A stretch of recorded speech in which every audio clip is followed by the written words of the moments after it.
Very good afternoon to all of you. In the morning session, we had just the soup for the soul, and a lot is yet to be served on the platter. So, welcome back again. I'm extremely honored that we have such eminent speakers in the afternoon also to interact with you. I remember a few days when I was watching a YouTube video about the royal butler talking about royal babies with Julian Warwicker. And can you imagine? We are so overwhelmed and honored that today we have Dr. Julian Warwicker as our next speaker, who has been a face of BBC for the past 30 years. So may I now request Ashwini Biradar, Assistant Professor, Department of Law, Tirak Maharashtra Vidyapit, to please introduce Dr. Julian Warwicker and welcome him.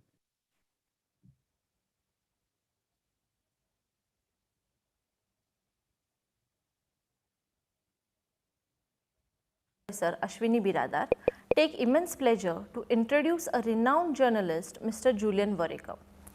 Mr. Julian Warwicker is an English journalist who has been a familiar voice on BBC Radio for more than 30 years.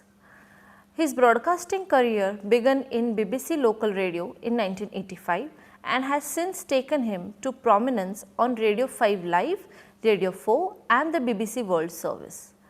In addition to his radio work, Mr. Julian has also been a presenter on the BBC's 24-hour TV news channel for more than 10 years. He is currently working as a presenter of Any Answers on BBC Radio 4 as one of the main presenters of Weekend on the BBC World Service and a relief presenter on BBC News. Throughout his career at the BBC, he has also worked for various training departments such as BBC Radio Training, BBC Academy and the BBC College of Journalism. In recent years, Mr. Julian has extended his work to City University, London, working with students on the graduate and postgraduate courses in journalism and broadcasting. Mr. Warwicker has also gained qualification to teach English as a foreign language. He has won several broadcasting and journalism awards. Welcome to Tirak Maharashtra Vidyapit, Mr. Julian Warwicker. We are really glad to have you with us. Over to you, Julian, sir.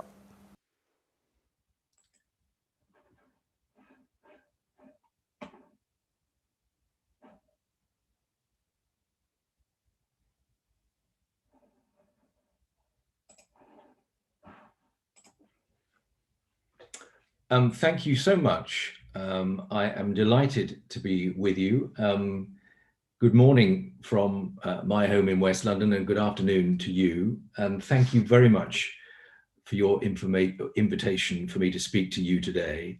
And I wanted to start by saying how sorry I am about the current situation in India regarding the coronavirus pandemic. I wish you all good health and I hope the country is able to return to brighter times in the very near future.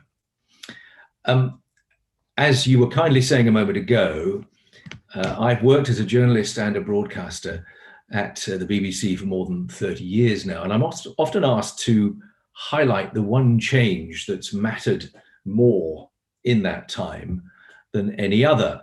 And without hesitation, I refer to the advent of social media and the fact that it's brought broadcaster and listener viewer so much closer together. Gone are the days when I would receive an angry letter from a listener a week after I'd said something which upset them, because now the response is instant and it's often more brutal. Now, in some ways that's a good thing because it keeps the likes of me on my toes. It means I have to think of wider perspectives about a given topic. It democratizes the process of news and current affairs broadcasting to an extent. But in other ways, I think it can be damaging because it means that the loudest voices, those most ready to tweet or to text, can get a disproportionate amount of airtime. It makes broadcasters more risk averse, and it leads us into that territory which declares that everyone can be a journalist now. If you've the means to record something, whether it's sound or vision, it's job done. Now, I'm not entirely comfortable with that. Being a journalist isn't about recording something and throwing it out to the wider public, or at least not just that. It's about the decisions you then make about ethics, taste, context, balance, fairness, etc. Things that we've been trained to think about or have learned to think about through experience, things that someone casually pointing a smartphone at something doesn't necessarily consider. The phrase "everyone can be a journalist now" was regarded as a positive when it was first aired, a sign of progress. But think of it if it applied to other jobs which required a degree of training and expertise. Everyone is a brain surgeon now? I don't think so. Now, this idea of everyone being involved is true amidst the wider public all around the world now. But think how much the media landscape internationally has expanded in those more than 30 years. Now, I'm obviously most familiar with the landscape here in the UK, where in 1985, which was my first year as a reporter, there were 4 terrestrial TV channels in this country, 2 BBC, 2 independent. There were 4 national radio channels, all of them BBC, and a number of local radio stations, some BBC, some independent. Most of the newspapers that we read today were in circulation then, although there have been some comings and goings in that field too in recent times, and that was about it. That was the entire landscape. And now it's pretty much unrecognizable. And you could apply that test to almost every other country in the world, apart from those where authoritarian governments are still able to determine otherwise. And obviously the bigger the landscape is, the more scope there is for mistakes and the more scope there is for mischief making. I want to share a few little bits of audio and video material with you as I go along, and I'm obviously making time for questions at the end of the session as well. This first little bit of video material I'm keen to play you is from TED Ed, and I think it's quite instructive. By the way, I have checked my sources here because it would be rather important for me to do that. TED Ed is the education branch of TED, and that's the organization which began in 1984 as a conference where technology, entertainment, and design converged, and has become famous for its TED Talks ever since. So bear with me while I share my screen for you for a moment. And this will give you a little bit of an insight into how false news spreads. Here it comes.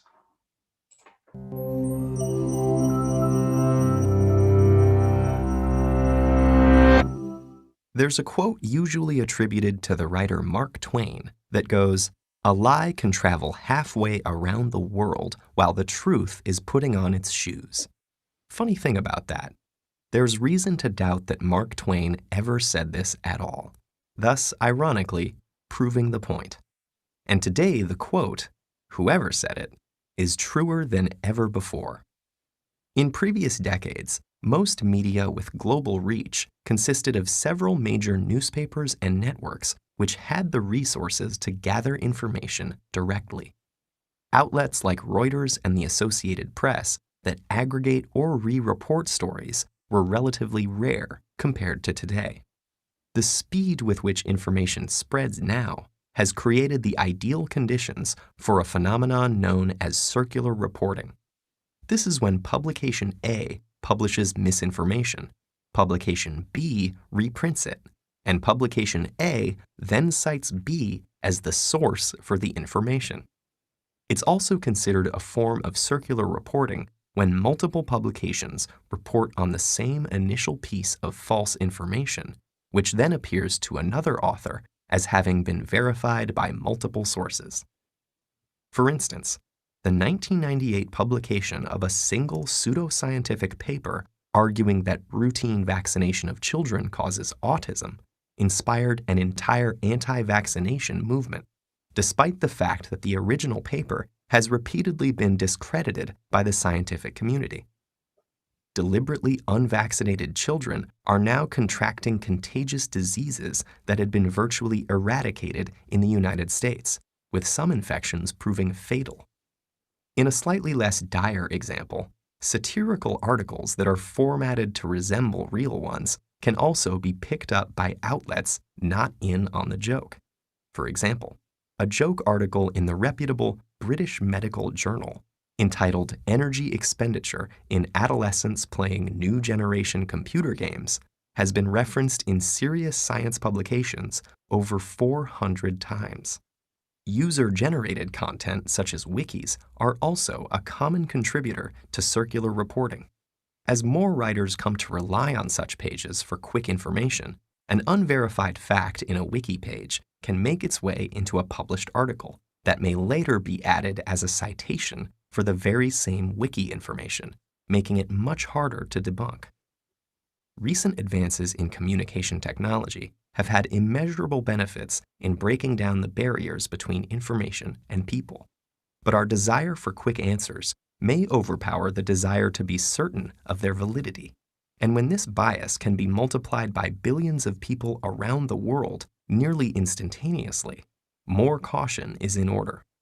Avoiding sensationalist media, searching for criticisms of suspicious information, and tracing the original source of a report can help slow down a lie, giving the truth more time to put on its shoes.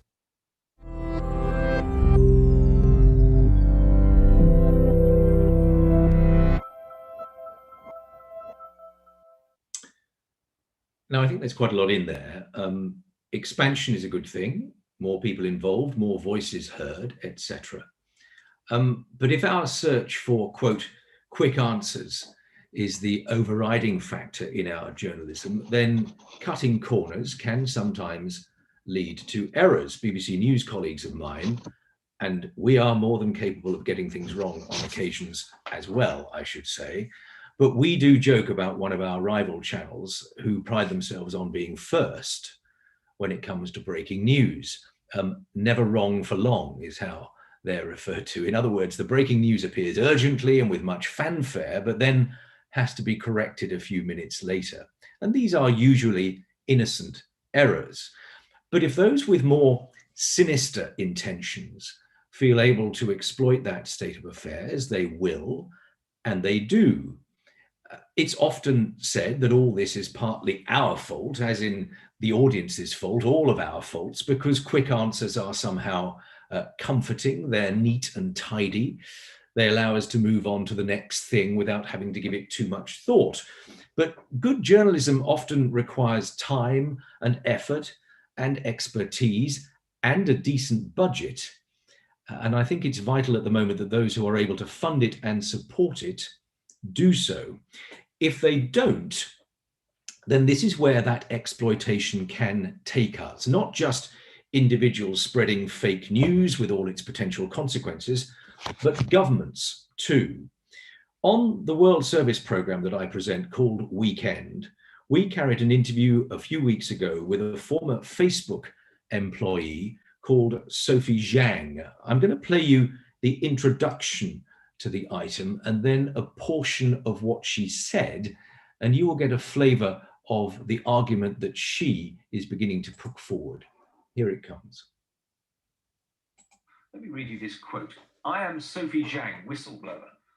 At Facebook, I worked to stop major political figures from deceiving their own populace. I became a whistleblower because Facebook turned a blind eye, ask me anything. Well, that is what she wrote. She's a former data scientist for the social networking giant, and she published that on Reddit on Thursday, a sign that she was ready to tell her story. She made international headlines in September 2020 when, in a 6,600 word internal memo to her colleagues after she was fired, she wrote, "I have blood on my hands," and then went on to detail how new heads of government and political parties in countries like Azerbaijan and Honduras were using Facebook to manipulate voters, and she claimed Facebook were failing to act.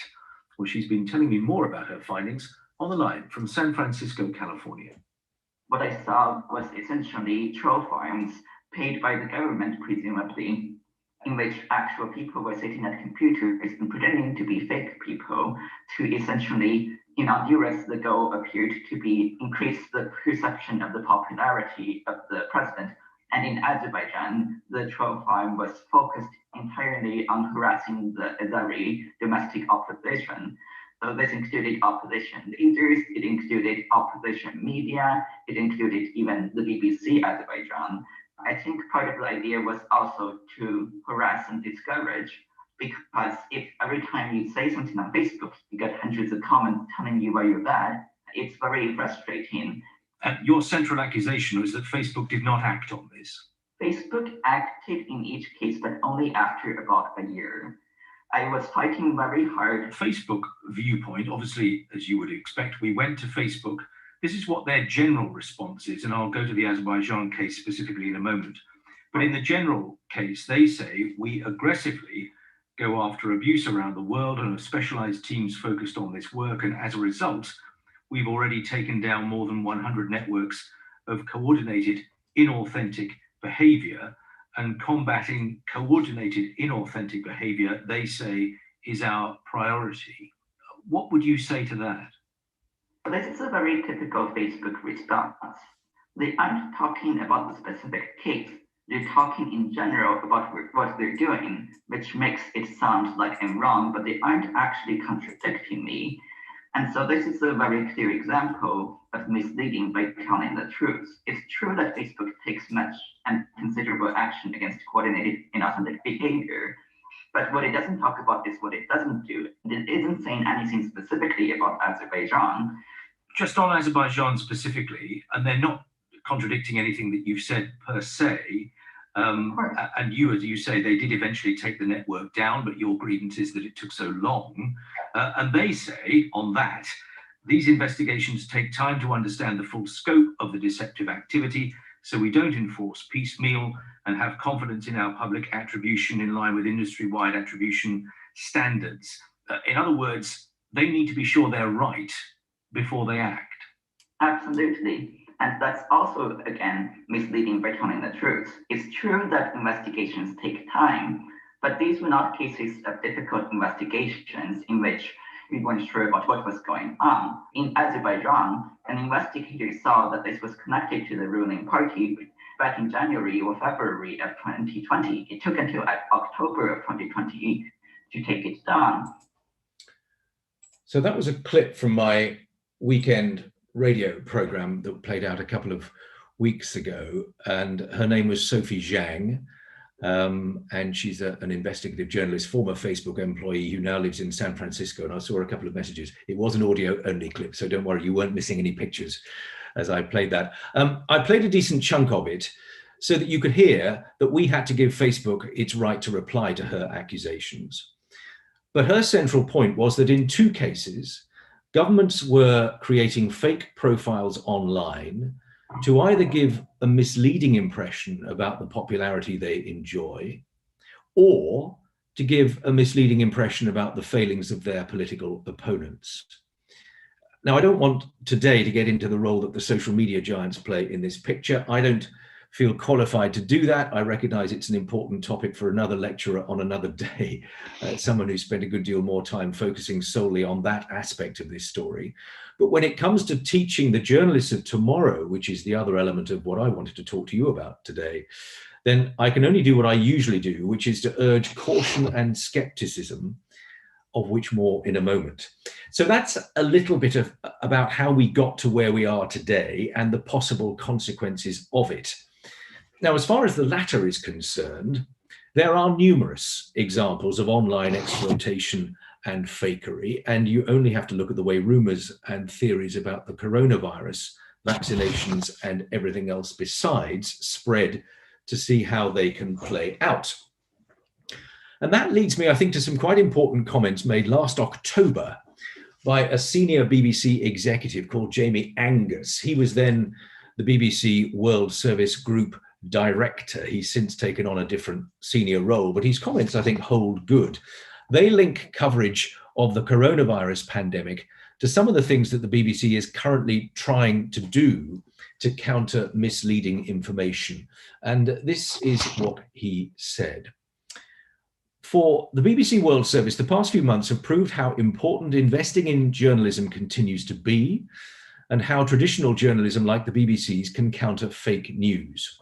Two forces in particular have brought this home in no uncertain terms, he says. Firstly, the massive infodemic of online misinformation that's grown up alongside the coronavirus crisis. And secondly, the growing use of disinformation as a tool for democratic disruption. And that's where the Sophie Zhang story comes in.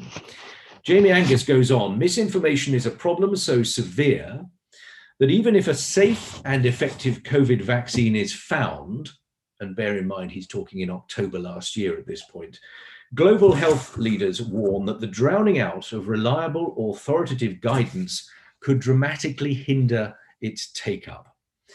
In late March, he's talking a year ago now, more people around the world turned to the BBC for reliable information about COVID-19 than any other international media provider. And there was a huge surge in visits to the World Service's language service websites to find essential information, fact-checking pieces, and how-to guides on prevention. But he said stories have the most impact when you dig below the data and find the human stories behind the numbers. And he cites what he calls one of the saddest stories that we've reported, which was about a couple in Florida who both caught coronavirus, having believed the social media groups claiming that the whole thing was a hoax. Brian was a taxi driver. He took no precautions. He wore no mask. He ignored advice about distancing. His wife, Erin, was a preacher. Both were vulnerable through their age and their poor health. Neither sought help when they fell seriously ill. And last month, Erin died with COVID-19 related complications. He said it's hard to understand the grip that fantastical conspiracies are having on people who seek information but end up down the rabbit holes of the digital world. The BBC, he says, through its journalism, is committed to counter these dangerous messages, to try to enable people to think critically about the potentially fatal messages on their own phones or their own laptops. And he naturally bangs the BBC drum at this point. He says, we believe the BBC has a key role to play in educating our audiences about the dangers of disinformation and in building up critical thinking. And he gives an example of the launch of a program called My World, which looks at big global events through the eyes of teenagers and promotes media education on partner stations to millions of young people in over 30 countries. It's a co-production and it's symptomatic of the direction of travel, he says, in this new media landscape. And I'm going to play you a little example of that program in a moment. And he also mentions our Trusted News Initiative, another international partnership initiative which links media organizations and social media platforms. And the group has developed a shared early warning system to alert partners about disinformation that has the potential to become viral and cause significant harm to the integrity of elections. It also flags imposter and manipulated content misusing brands in a way that could do damage. So I mentioned My World. Here's a little example of that program. This is video material, rest assured, so you will see it as well as hear it. Have a look at this, an example of the program in fairly recent times. Here it comes. I still have that urge to go out there and help people. It became really frustrating, and I felt really guilty not being there in the front line with all the other health workers. I was only a first-year medical student, so I wanted to find a way to try and help out. I have a message for young people. You're not invincible. I also realized that WHO actually has a lot of guidance surrounding the coronavirus. But then why are young people not understanding the information? Perhaps there were a lot of jargon. Is it because young people were being taught that? I brought together a group of medical students, and we thought that perhaps we could help address it from a perspective from young people. Quédate en tu casa. Reste la casa. Stay home. I know we're not able to share the workload with the frontline doctors and healthcare professionals, but hopefully we will be able to reduce their work in future by spreading awareness and by giving out relevant information to people. Yeah, we asked young people to tell us what information have they heard about COVID. And we began to check all the information, start like backing up why this information is a myth. People say since alcoholic hand sanitizer kills the coronavirus on your skin, then if you drink a lot of alcohol, then you won't get any coronavirus either. And it led to a lot of toxic behaviors.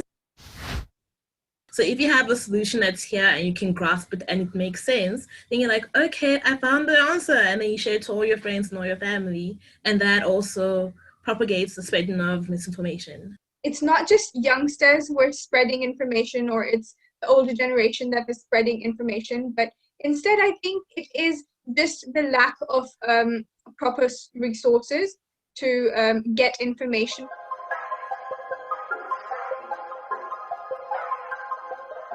We found out that between 2,600 respondents among the 5 continents in the world, 85% of them fact-check information before sharing it or reading it. And I think they've come a long way from the beginning of the pandemic, where everything was easily accepted, but now they're actually questioning and they're actually reasoning. I'm able to build a bridge between the youngsters and also the older generation, where people again start believing that young individuals cannot take responsibility. This whole exercise has really changed us as a person to be a global citizen and be more than just a student, and that it's actually more than just studies. If you found that video interesting, there's a lot more to watch and talk about on our channel. So for all updates on everything BBC My World, subscribe here. So that gives you a little flavour of BBC My World and the kind of work that they're trying to do. And the strength of that initiative, it seems to me, is that it's young people talking to other young people about this important issue. So there's no talking down going on. It's immediately relatable. And it's part of a bigger story on this as far as the BBC is concerned. Through its education arm, which is called BBC Teach, the BBC is doing a lot more work on this. I just wanted to try and share their website screen with you. Let me just make sure I've got it where I wanted it to be. Have I got it in the right place? Hang on a second. Do I want to share that? Yeah. You can hopefully now see that website that I've been talking about, which basically helps students spot false news. So it's aimed at teachers, perhaps more so than at the students. And as it says there, a collection of resources from around the BBC to help your students spot fake news and false information. And it has a great deal of value to it and lots of different lessons that people can call upon at any given moment. The content explores the social, political and economic impact of news reporting and the skills needed to analyze and critically evaluate information across a range of media. And here is one of the short films that comes with it. Let me share this one with you. Fake news. We think it's a problem. I think fake news is a problem because it can influence how people make decisions. It leaves me feeling like I don't know who to believe. And it worries me that people are growing up misinformed. And if we're misinformed, how can we understand the world around us? I think it's a problem because it leads to confusion. And we begin to mistrust all news sources. But what exactly is it? And how do we spot it?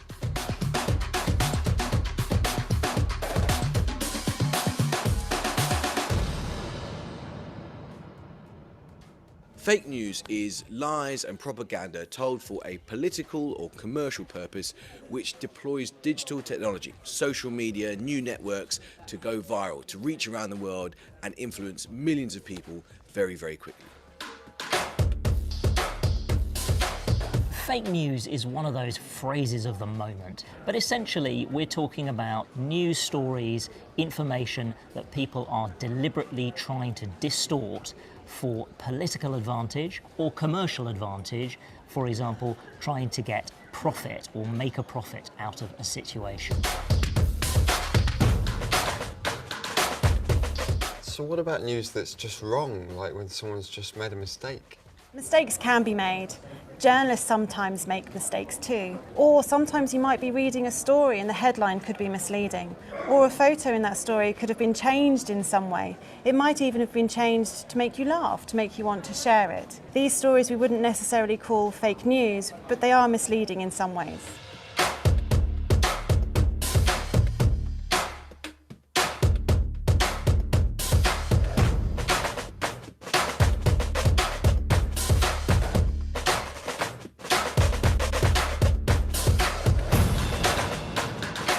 So if fake or false stories tell us something is real when it's actually not, What about when someone tells us something is fake or false when it's actually real and true?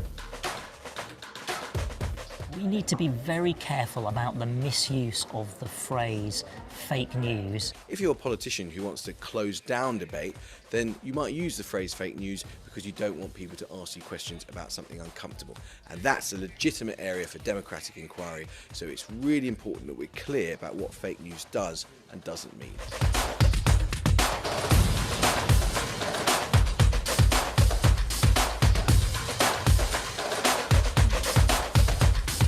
You're feeling confused, I'm feeling confused, right? There's all these words, fake news, hoaxes, spin, but in the end, just be aware that not everything you see online is completely true.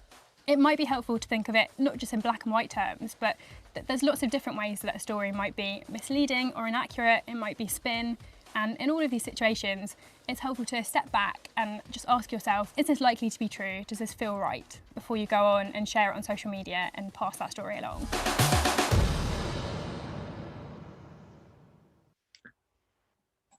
I think there's plenty to think about in that film, and that point about politicians using the phrase fake news as a way of shutting down debate, I think, is quite an important one for us to bear in mind in this discussion as well. We can all think of a few around the world in recent years who might have been prone to doing that.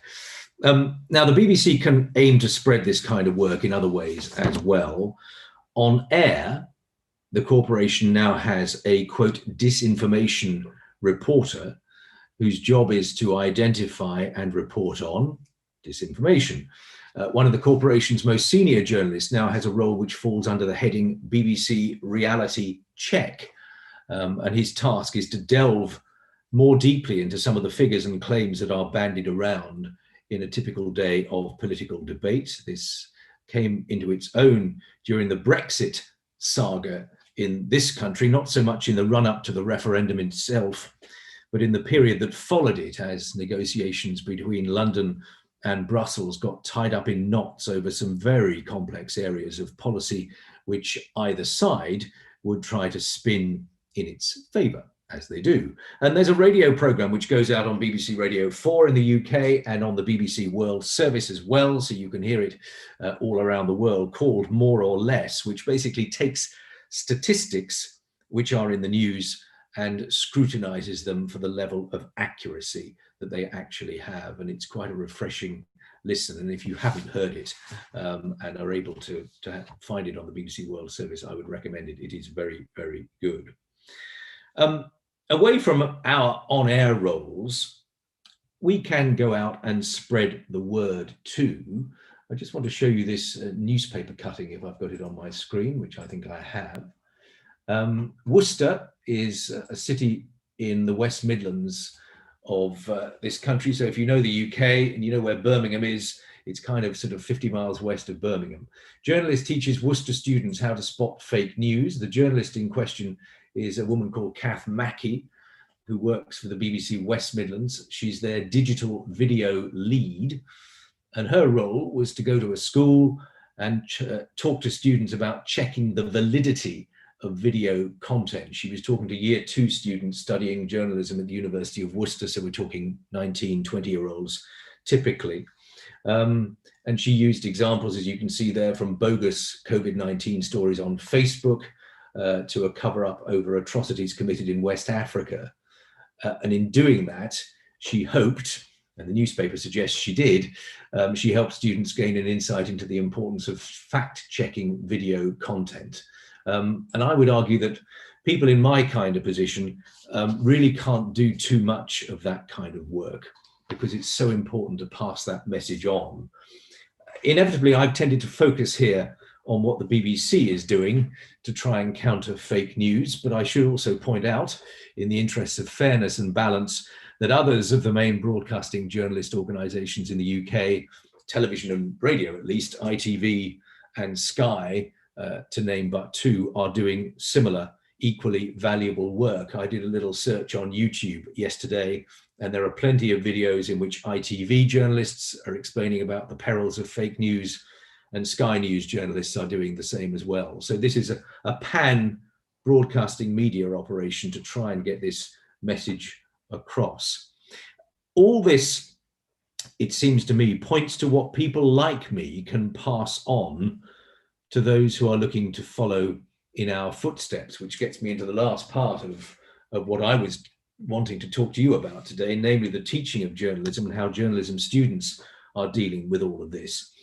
There is only so much, it seems to me, that I and others can do when talking to a group of journalism undergraduates, so 18, 19-year-olds, if they haven't from a much younger age been taught something that's been referred to by others already, and that's what I call critical thinking. That sense that you should be questioning and skeptical, not take everything at face value. Be prepared to digest a number of different points of view before you come to your own conclusion. I have no figures or evidence to put forward at this point to answer the question, is this happening enough and from an early enough age? But I certainly hope it is, because I think it's very important. My own journalism teaching dips into some of this territory, but not in forensic detail. But as was mentioned in the introduction, for a few years now, I've worked with first-year journalism students at City University in London. And my task is to introduce them to television journalism. And I'm required to do that via a very well-known and long-lasting debate programme on BBC One, which is called Question Time. Some of you may have seen it. It's a programme that features 5 well-known guests of different political persuasions and from different walks of life, debating topics chosen by a live studio audience. And basically, with my students, I try to reenact that programme. And the one part of it, which I think is critically important, is that when students are on the panel arguing a particular point of view, they don't necessarily argue their own point of view. They're there to research and understand the points of view of people that they might privately disagree with. It introduces them to the concept of balance, of critical thinking, of seeing things from the other point of view, of leaving their own views at the studio door. I often say, as we walk into that television studio room for the first time with those students, whatever you think about a set of topics, leave that at the door, because it doesn't matter what you think. It matters what you're able to convey and enable the viewer and the listener to understand. What you think doesn't really matter a jot.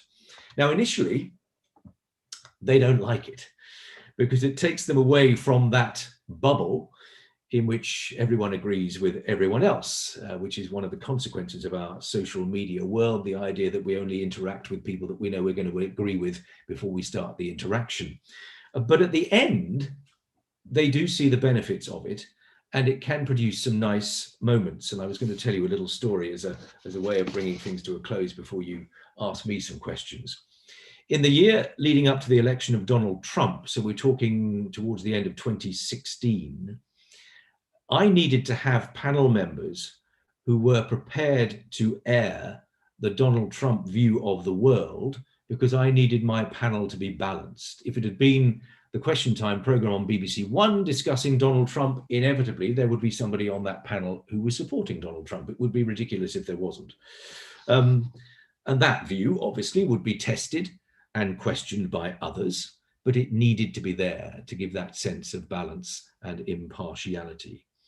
And students who, by and large, I think it's fair to say, weren't necessarily in agreement with Donald Trump on a number of things, they weren't always keen to be cast in that role. But I remember one in particular who did. She was a Spanish student called Estefania, and she was a very good student as well. She took on that role initially reluctantly, but then, as I wanted her to do, with the help of others, she did her homework. She thought through the various arguments that a typical Trump supporter would put forward, and she gave an incredibly robust performance, arguably rather better than the man she was seeking to emulate. When the recording finished, I congratulated her on that performance, particularly as I knew she didn't much fancy it and didn't personally believe much of what she'd said. And she looked at me and smiled and said, "Thank you. Now I need to go and have a shower." It's a light-hearted story, but I take some comfort from it, and also from one of the figures that appeared in an earlier film about the percentage of people looking to check a second source before they swallow the first piece of information they come across. I'm not sure whether you noticed it, but there was a figure given in, I think it was the second film I played, that 85% of people surveyed in that particular film were always looking to check and find another example, another source, something else they could read or see or hear before they believed what they were being told. And if we've got to the point that 85% of people are doing that, I think that's quite encouraging. Most of us, whether we are journalism students or the wider public, we do still check, we do still question, we do still treat things with caution. And the inclination to do that, certainly among students that I've worked with in recent times, is as strong as ever. But the challenge, though, for the students of today and the journalists of tomorrow is that the noise made by those seeking to do harm in this area is, I think, louder, and the means to spread disinformation is so much greater than it's been before. So we must, I should say in conclusion, before you ask me questions, we must stay alert to that Mark Twain quote about new shoes, even if he never said it at all, which he might well not have done. Thank you very much for your attention and for the invitation.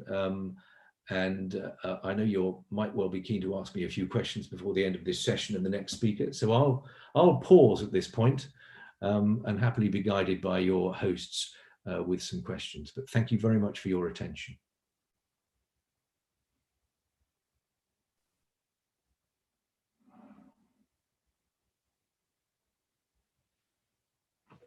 Audible?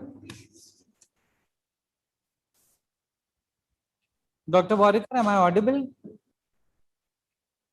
Hello there, yes. Yes, sir. Thank you. I can hear So you I now. must say it was one of the most overwhelming session of the day.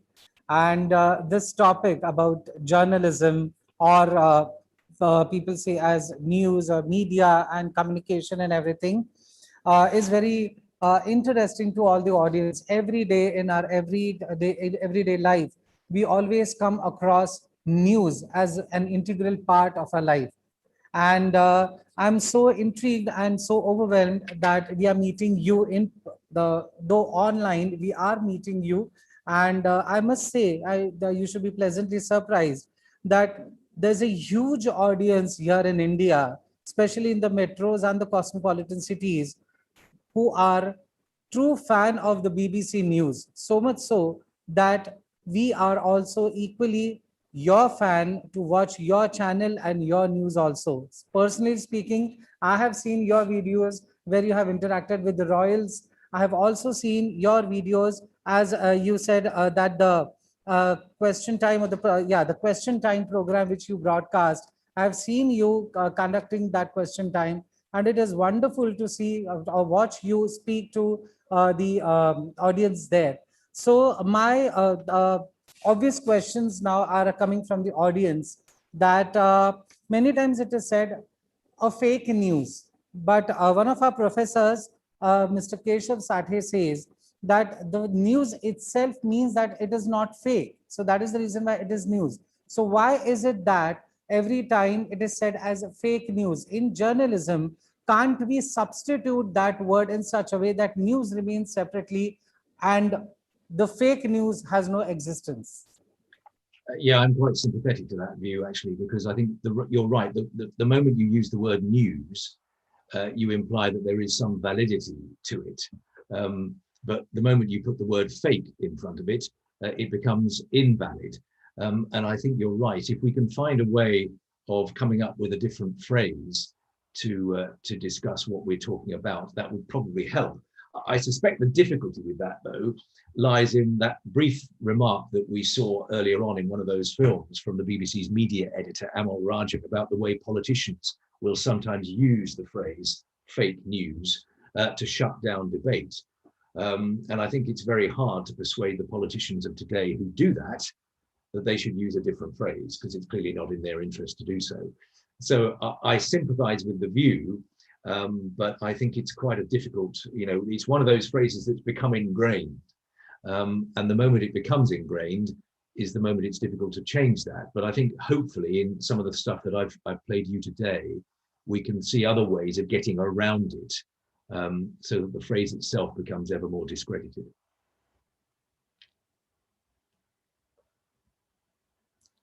Question is answered.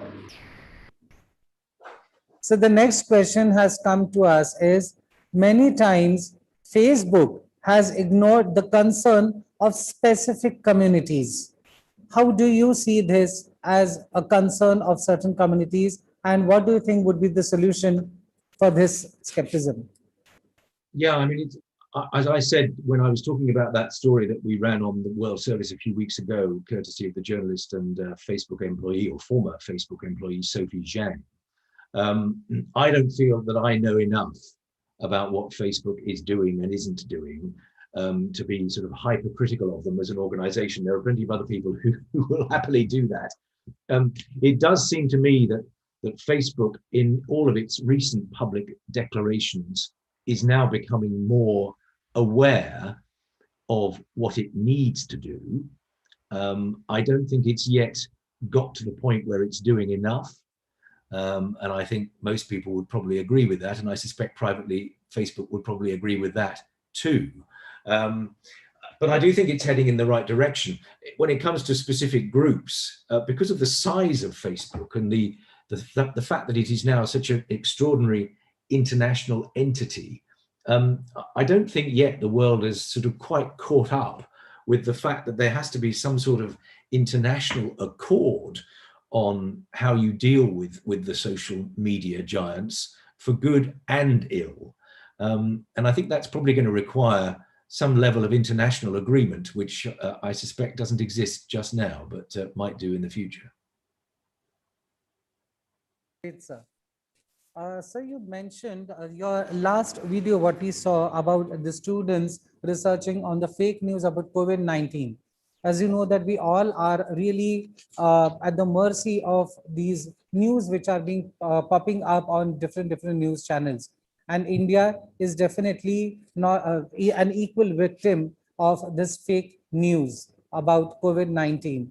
And now my question to you is that how do we look at the social security and safety while covering such critical topics?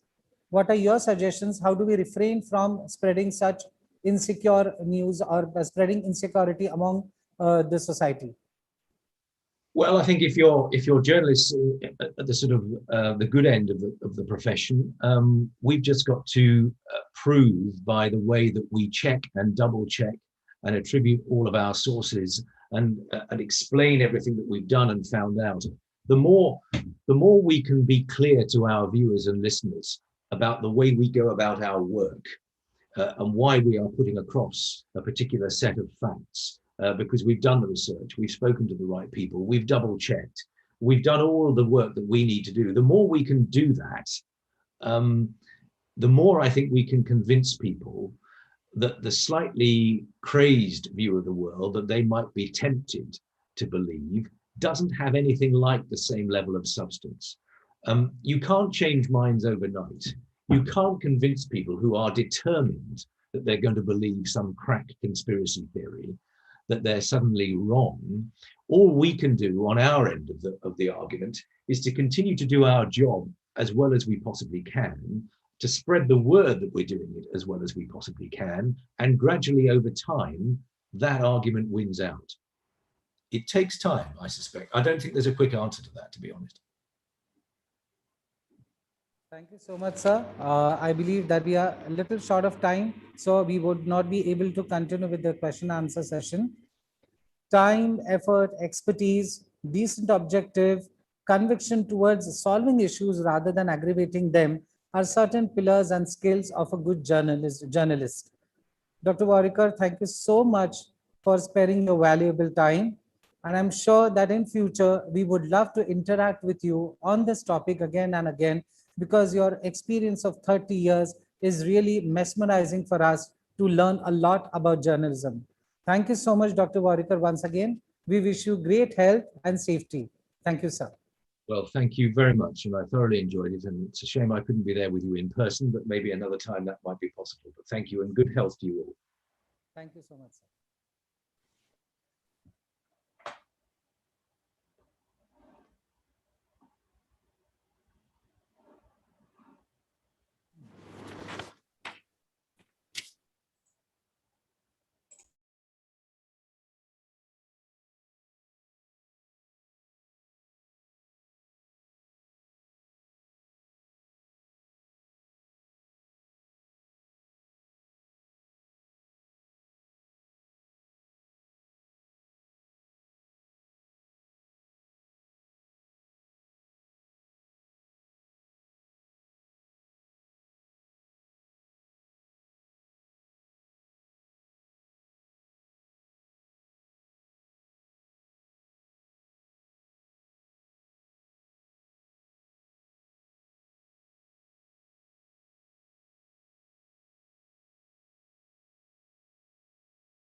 Welcome back again.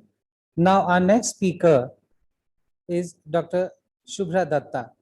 May I request Assistant Professor, Department of Law, Ashwini Biradar, to please introduce our speaker, Dr. Shubhra Datta. I, Assistant Professor Ashwini Biradar, take immense pleasure in introducing our guest speaker, Dr. Shubhra Datta. Dr. Shubhra Datta is currently working as a solutions consultant with the Research Intelligence portfolio of Elsevier. She is working with Elsevier for the past 4 years, supporting researchers and institutes in their quest for research excellence.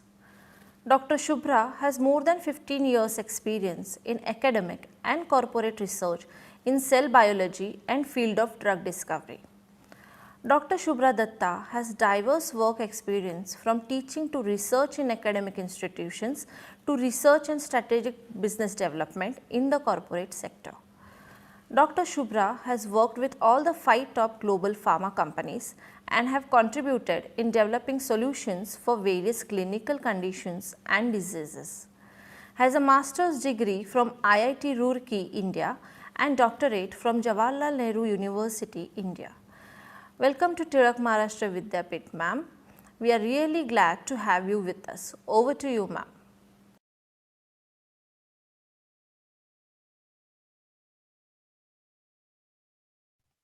So very good afternoon to all of you, and thank you, ma'am, for the warm welcome. I hope I am audible. Can someone just confirm that?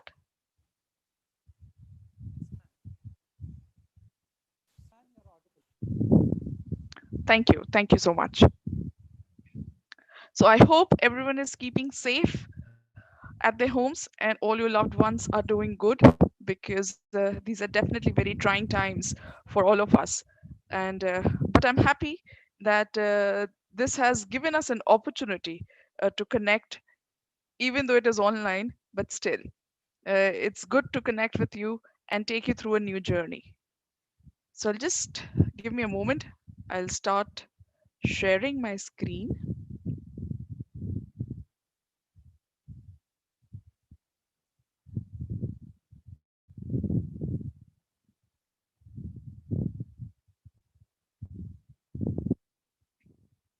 So today the topic that I've been given is the relevance of technical tools and usage of smart techniques.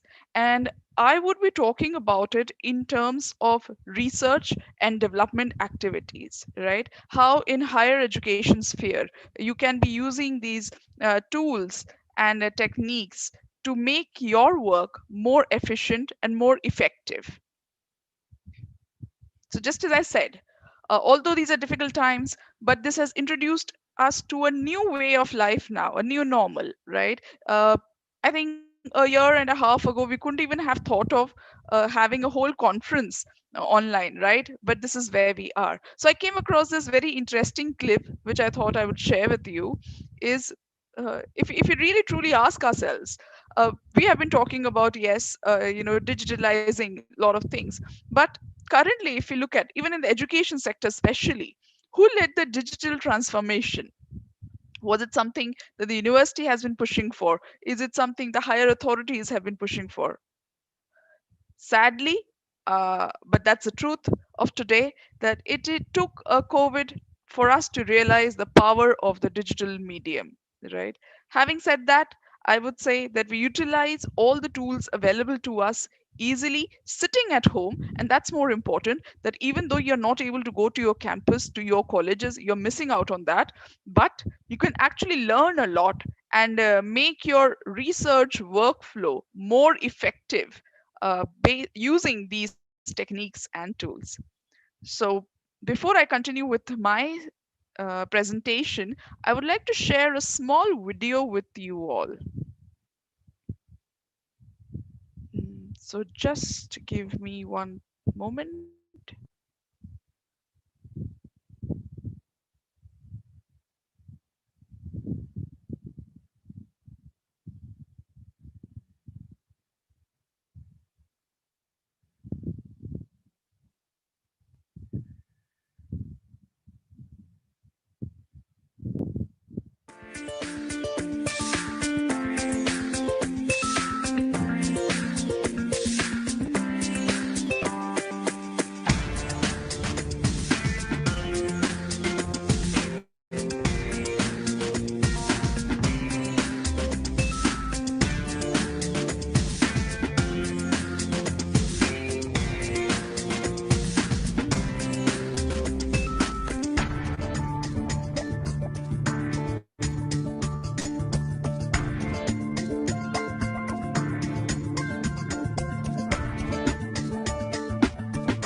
So, what does it take to achieve your goals?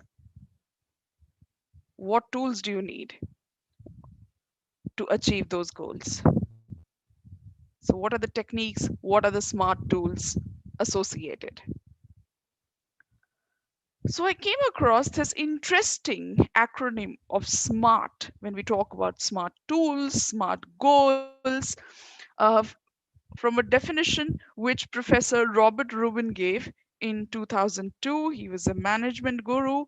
So, he talked about that a smart goal, a smart tool should be specific, measurable, achievable, relevant, time bound. And now people have further added further evaluation. And again, okay, so there is a mistake over here. It should have been R, and that's again re-evaluation. So basically, any tool that you're talking about should be having all these characteristics to make it a smart tool to be able to help you do your work in the most efficient manner, right? Since I'm talking, I'll be presenting from the research perspective.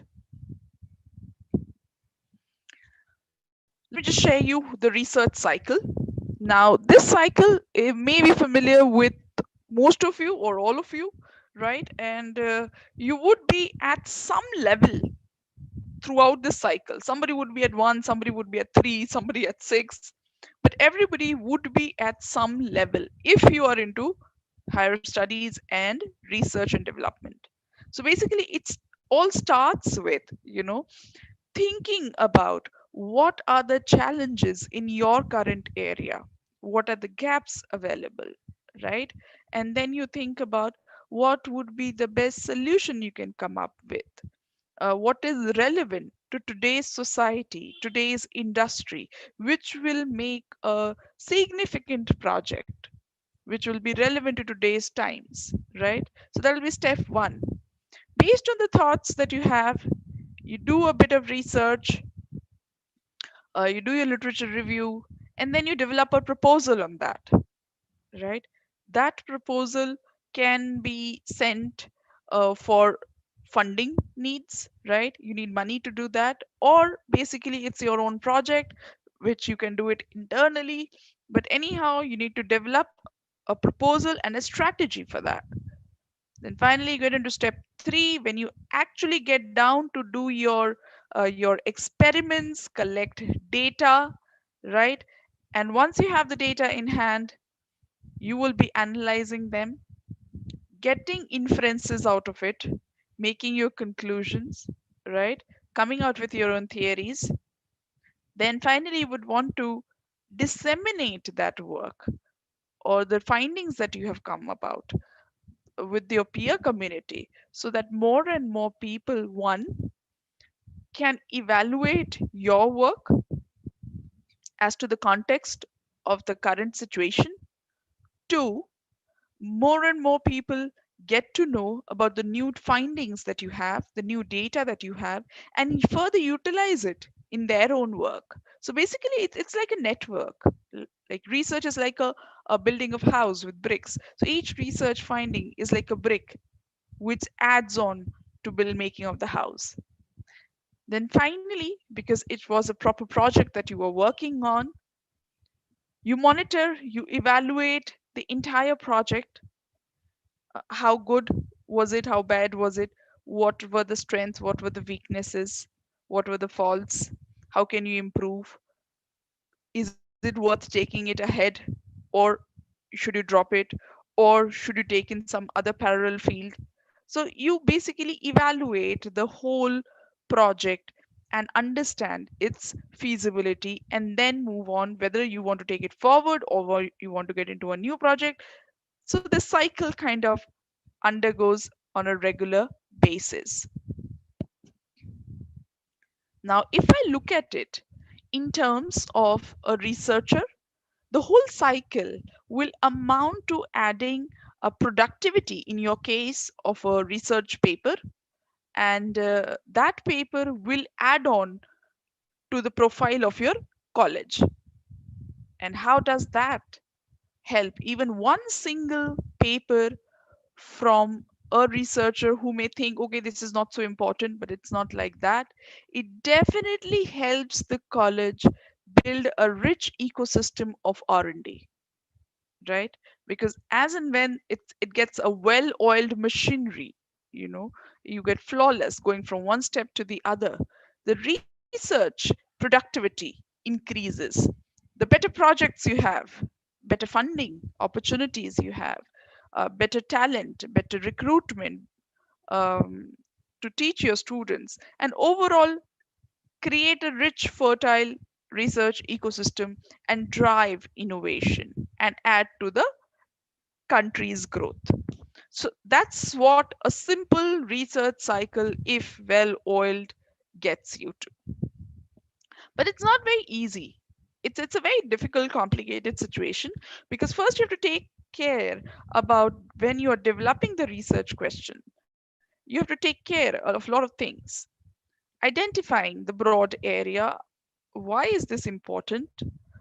What has been done? What are the gaps? What can be done? And you develop your hypothesis on that, right? Overall, if we see, the better content you have, the better output you'll be coming up with. And of course, that'll lead to better citations and ranking. But you have to understand the whole sequence. Are you looking at the best content available? Or when you want to search for anything on Google, you're just going on to Wikipedia to understand the definitions out there. How is the information flowing? Who is using what? How is it being used further? As I said, it's a network, right? So you have to understand the information flow.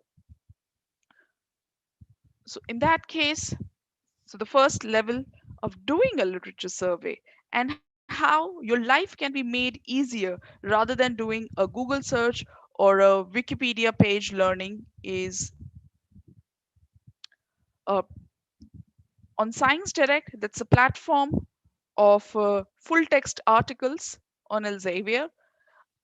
Why am I showing it to you is because as students, you're always on the lookout for easy reading, because in case you are stuck because you're reading a research paper, you'll come across a lot of terminologies which is not familiar with you. Then what do? Do you open your books to study? Most of us don't, right?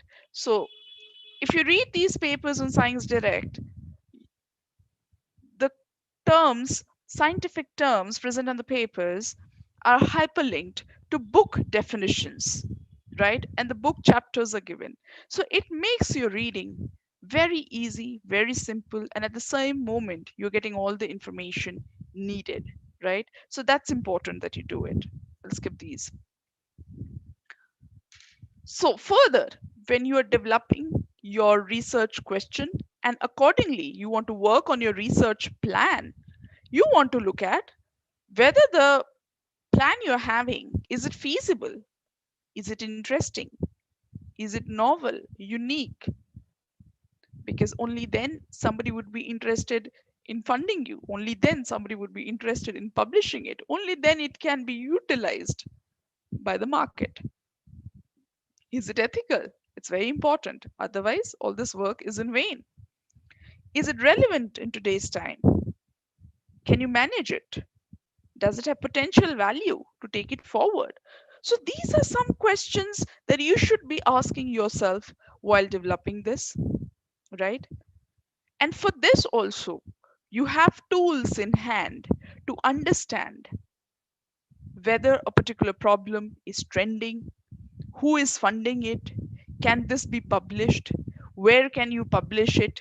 So there are multiple questions and they all can be answered using smart tools. And one of the tools is Scopus, which is the world's largest tool for abstract and citation index. So in this context, I want to give you an example. So okay, before I get into the example, so there are multiple questions that Scopus can help you answer. Again, where do I find funding? How can I increase my organization's ranking? What are the trending areas? Which journals should I publish in? Will make my work more visible to the world. Which are the companies I can collaborate with? So there are many questions in your mind, and Scopus will help you in your case. So let me explain it in terms of the example of COVID-19. I've used this example because since we are in the midst of it, we like it or not, all of us have become COVID experts in some way or the other, right? And something we will all relate to and understand. So when this COVID thing came, and there was a huge rush to make vaccines or any other drug uh, for to fight COVID, right? So first of all, the proof of concept, that's how the pharma company works. Proof of concept needs to be worked out. That's a phase one. So first of all, you need to understand what has been done, and you quickly understand what has been done, what is missing, right? And only on those areas you will work. You'll not waste time on areas which already has been done and you can already use data from somewhere else. So time is crucial. Then you would want to know who all are the people working in this area, who are the best minds in this area, so that we can get them together, or if it's a company working, we can recruit them. We can look at what other institutes they are working on vaccines, and then probably we can get their researchers on board and push the vaccine strategy quickly ahead. And of course, then do a trend identification. How is it going? So all of this analysis needs to be done beforehand before you get onto a project. This I'm telling you in terms of coronavirus, but this is true for any other project that you're doing. So if we look at the analytics, it's interesting to note the research trend was fairly at the baseline, and suddenly it got a jump over here. That's when SARS-CoV-1 was detected for the first time, right?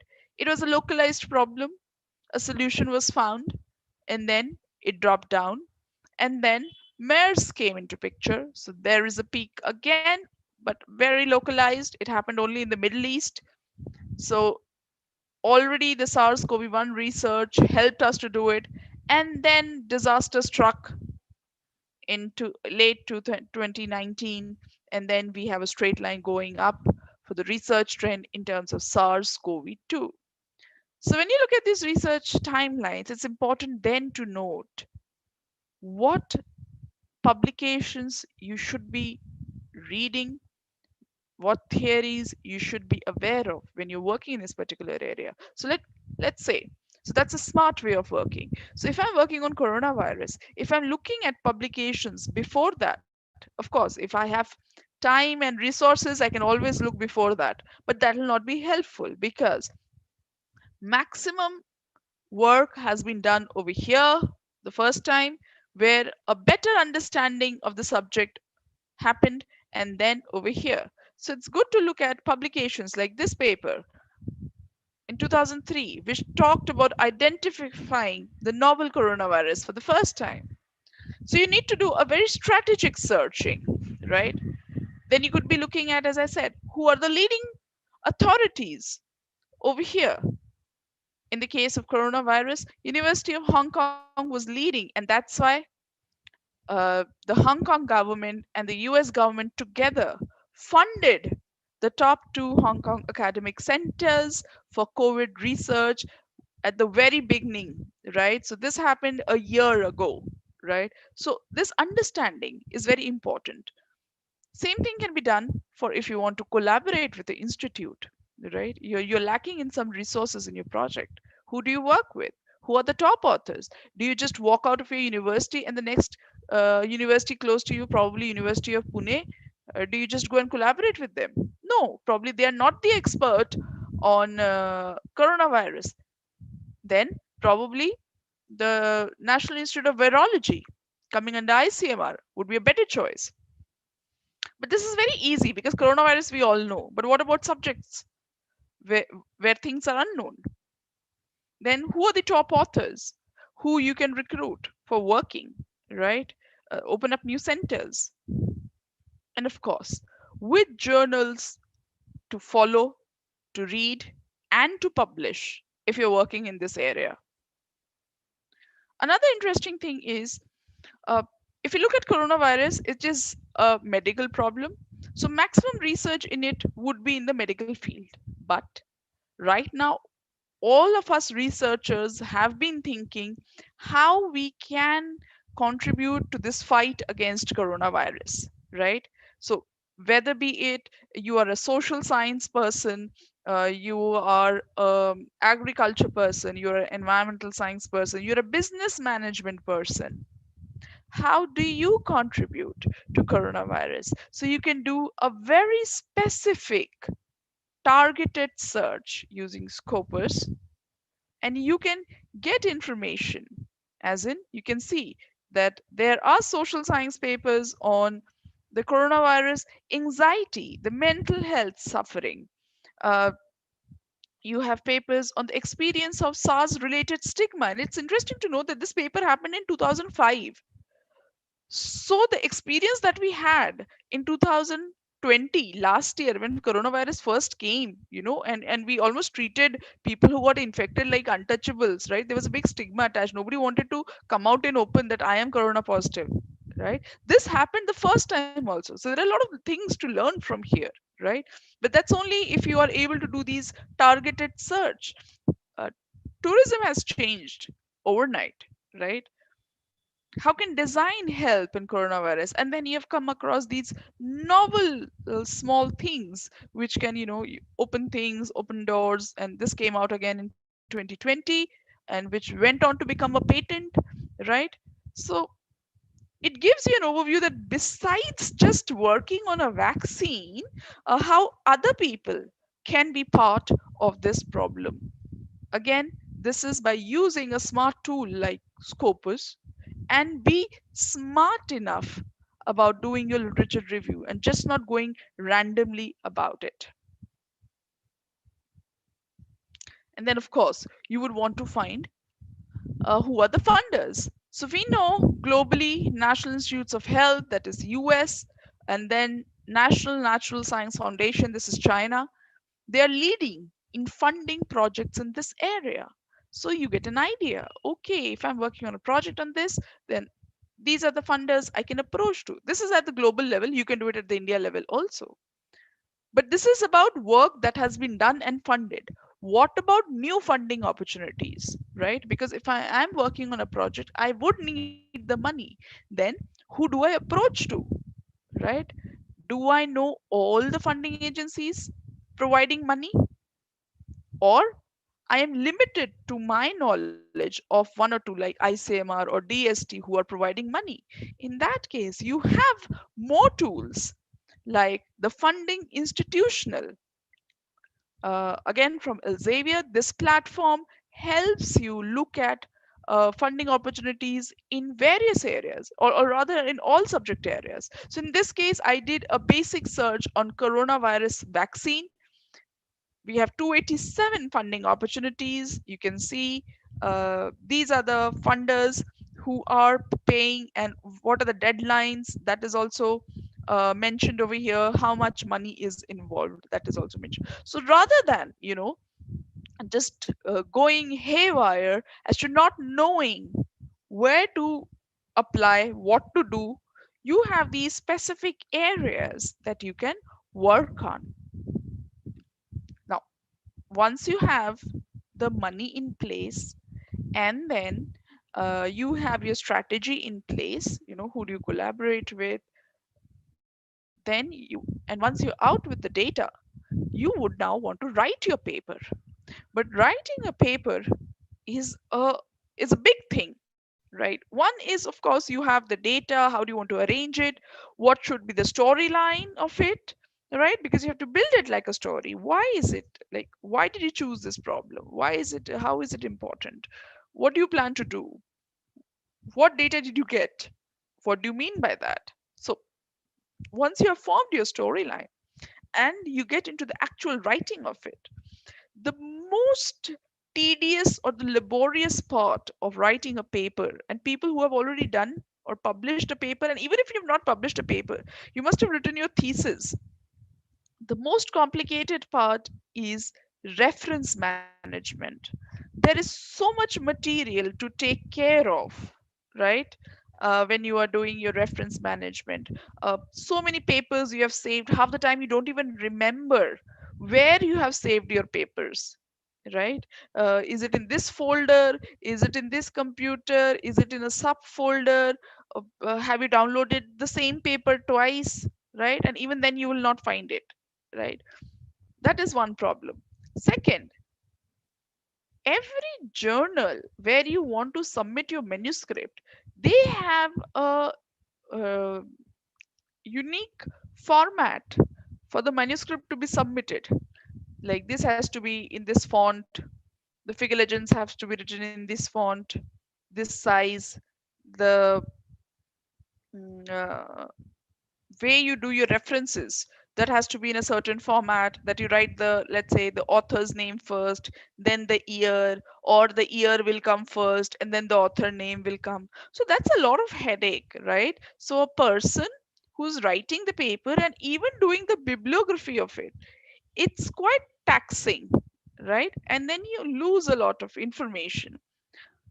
People who have already written your thesis or a paper, you'll realize when you recheck your paper, you'll notice that in these citation formats, you will be missing a comma, a full stop, very basic things, right? And you're not to be blamed for that because they're such small things, it doesn't even fall through your eyes once you write it. In that case, it is smart enough to use a reference management tool, right? Which organizes all your literature and helps you to write it. So there are multiple free tools available which will help you manage your literature and also help you in citations directly when you're writing your manuscript, and also create a bibliography list with the click of a button. So you can use such reference managers, and one of them is Mendeley, which you can use. It's free for all, and you can create an account over there and start working. Now, we have talked about the basic research cycle, right from beginning of doing a literature review, finding the resources, writing the paper, and of course, you can look at the where which journals you can publish, right? Once you have the paper, as a researcher, the paper is out, right? And that paper is added to your institution's profile. This output is actually taken to evaluate the research capability of an individual or of an institute.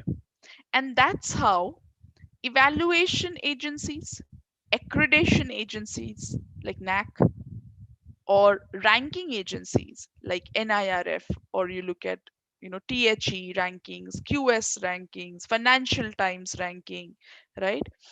So they use these research analytics, right, to evaluate your profile, the researcher profile, or your institute's profile. Now, these researcher analytics can be used beyond ranking services also. They can be used to have a 360-degree analysis, to be able to understand the strengths and weaknesses of a particular institute, the department, the researcher. It can be used to evaluate and benchmark one's performance with the competitor, or internally, all the departments, or if I want to compare with any other college, how am I doing? We can do that. These analytics can also help you measure your research goals by means of performance indicators, and also accelerate cross-institutional collaboration, and successful output out of it. This can be used for talent recruitment and retention, and of course, winning grants by demonstrating specific strengths of your university, right? Just to, kind of give you an example how research analytics and research matrix help you evaluate a situation. Let me give you an example. So there are various use cases at the university, right, where these analytics are helpful. How do I compare with other universities? If my vice chancellor is visiting Japan, who should be our collaborators for potential meeting? If we want to overview the impact of ongoing research collaborations, how do we do that? How can we see who's excelling in a particular subject area? How do we know about the rising stars in our university? How can we collaborate with the industry to bring in funding? How we can identify key people, institutes for developing MOUs for our institute to take it further. So there are many questions that can be answered. And one example that I'm keen to show it to you is, okay, here. So over here, I did a comparison between countries just to show you how these tools help you make decisions on your research activities. Now over here, I've kept it simple and generic, and that's why I've used countries. These comparisons can be done between institutes, between departments, between researchers also. But just to keep it simple, I have made it a country-wise uh, comparison. So over here, you can see the green is the USA productivity, right? And it's quite high. It has started higher, but natural because it is one of the developed countries. They have been putting a lot of money in their R&D, and it has been going on for a very, very long time.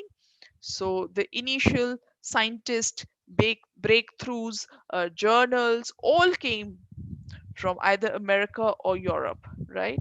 So this is already quite high when this is the comparison has been taken from 1996, right? And it has been growing steadily. China was not actually very good in its academics till 2000. And then suddenly it was basically a government move that they decided that we want to invest in our R&D a lot, and they pushed their researchers uh, to do great work, to publish more. And suddenly, from 2000 onwards, there was a sudden growth in their productivity. And now it is at the equal level with USA. So that is kind of an exponential growth that China has had. On the other hand, if you look at India, so India in terms of research productivity is at 1, 2, 3, 4, 5. At the fifth number, just below Germany, right? And you can see that India is this dark green. So this was again fairly low research output country. And then in the late 2000 or in the second decade of 2000, from 2010 onwards, there was a policy that every PhD student would have to publish 2 papers. Every faculty would have to publish so many papers or guide so many students to get a promotion, right? So then we see there is definitely an increase in the productivity of Indian research, and it has been growing, and it has now overcome Germany, which is interesting and which is good. Now let's look at it in another way. So all this data I've used from a platform known as SciVal. So these are again smart tools which you can use. Now over here, earlier what you had seen, there was a stark difference between the productivity. So China and US were far above than the other countries, right? And now we look at the other countries and their research not in terms of quantity but quality. So now if you see quality wise, right, then China, the yellow one, is not at number 1 or number 2 as it was earlier. So you can see earlier it was at almost at number 1 or 2, right? Now it is way below, because although its quantity has risen, but the quality has not improved accordingly. But still, there is a change. It was one of the lowest quality producing nation, lowest quality, and now it has come up somewhere in the middle. So definitely, it's not only in their quantity. In retrospect, if we see, they have worked on their quality as well, and you can see a sharp increase from 2014 onwards. This shows that the country paid um, focus on the need of being a quality producer rather than a mass quantity research productivity. So that is very important, because now if we see India, India has fairly maintained the same quality.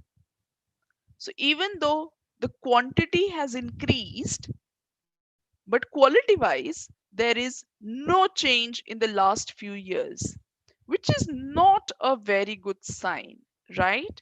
You would say it stays constant, it's okay. But no, if your quantity is increasing and you want to be a leader in R&D in the world, the quality should also be increasing, right? So again, as I said, there are tools to analyze all of this and understand where we are heading, right? And then make focused decisions on it. This is at the country level. This can be done at the institute level also. That my university has been doing quite well, producing a lot of papers, but they're not of right quality. Where are we publishing? Who are we publishing with? Who are we working with? What are the areas are we working in? Are those good areas, trending areas? Uh, and that's why, or do we have the right expertise or we don't have it, right? And accordingly, we can strategize the university's research and development plan for, let's say, the next 5 years, and try to get it on the upward trend. Same way, we can, as I said, I did for countries, we can do it for institutes as well. And when we compare institutes, and we constantly see that institutes who are performing a lot better, if you see, this is the descending trend. So institutes who are performing a lot better, they are very high on international collaboration as well. Now that's interesting. Why? Because if you collaborate with the institute, with the international institute, there is a higher exposure and cross pollination of idea, right? And that's why better ideas, better technologies can come up in a shorter time, because you have more hands working on the deck, right? So international collaboration does definitely help in improving the type of work and the quality of work that you're doing. You can actually assess the collaboration impact also if you're working with different universities and you have your MOU for that. So you can check with which universities our productivity is better or higher, right? And who else we should be working with. So again, the use of smart tools to make smarter decisions. Then, of course, we do have the United Nations 2030 SDG plan. That is, United Nations have set up a goal to fulfill the SDG requirement, that is Sustainable Development Goals by 2030. So besides industries, governments working in that direction, we can have universities also pitching in for completing these SDGs or these sustainable development goals, right? So you can assess. So there are 17 SDGs which are there. So you can actually use platforms like SciVal to, let's say you want to have an overview of a particular SDG, like 9 in this case, which is industry, innovation, and infrastructure. You can have a look institute wise, how are you performing in that area, how much have you been publishing in this, what is the quality of your publication, what are the top keywords emerging from that area, which will show that in terms of industry innovation research, what are the highlights. So if you see globally, industry innovation has been focused on traffic, on opening up congestion on roads, motor transportation. So, more than anything else, traffic or on road issues take a priority. So, that kind of sets our insights or our vision of what is the global requirement, and this is based on the needs and challenges or the real time data, right? And then you know what you should be working on, right? And if you are working in this area, you can find out who are the top universities or who are the top corporates working in this area, so that you can approach them for projects, for collaboration, because you would want to have more of your students working in these collaborative projects with industry, right? To give them exposure and training during their education time itself, right? So you can use these tools to again figure out what is, how are you completing your SDG goals, and what is your status related to that. So, as I said, there are metrics and tools for everything. So, if we look at the whole process of research, it begins with enabling research in terms of recruiting people to do the work, securing funding for the work, establishing partnerships, moves on to the actual doing research, right? You search for material, you discover new challenges, read, review, do your experiments, collect data, and analyze. And then it comes to sharing your research, right? Managing the data, publishing it, disseminating it, partnering with businesses, and of course, look at benefit to society, right? Sorry. And there are multiple metrics available which can be used, and these metrics are part of tools which can be used to evaluate each and every stage of the research, and again help you to make your work efficient, time saving, and then plan your next step ahead, fully knowing what lies ahead. So basically, you do a survey or a recce of the situation, how it is. You do a SWOT analysis, your strengths and weaknesses, what are the opportunities lying, using these tools and matrix, and then plan on the way ahead. At the end of it all, if I share Elsevier's expertise in it. So, with its various smart technologies, Elsevier can help you discover, analyze, and network, manage and showcase your research, evaluate and benchmark your research against others, and even secure and funding and look for opportunities of that. So we have various tools and technologies which can be used and which are listed as per their category, which can be used by all. Some are free, some are subscribed. And one more thing, that because a lot of researchers have joined today, I want to bring to your notice is the Researcher Academy at elsevier.com. So, Researcher Academy is a Elsevier initiative to help young researchers, in writing manuscripts, in writing cover letters, how to do peer review. So there's a lot of mini courses available which you can use, and to learn about things which are normally not available or taught in the university. So do try and explore Researcher Academy at elsevier.com. And with this, I end my session. So thank you, everyone. And now, if there are questions, I will be happy to take them.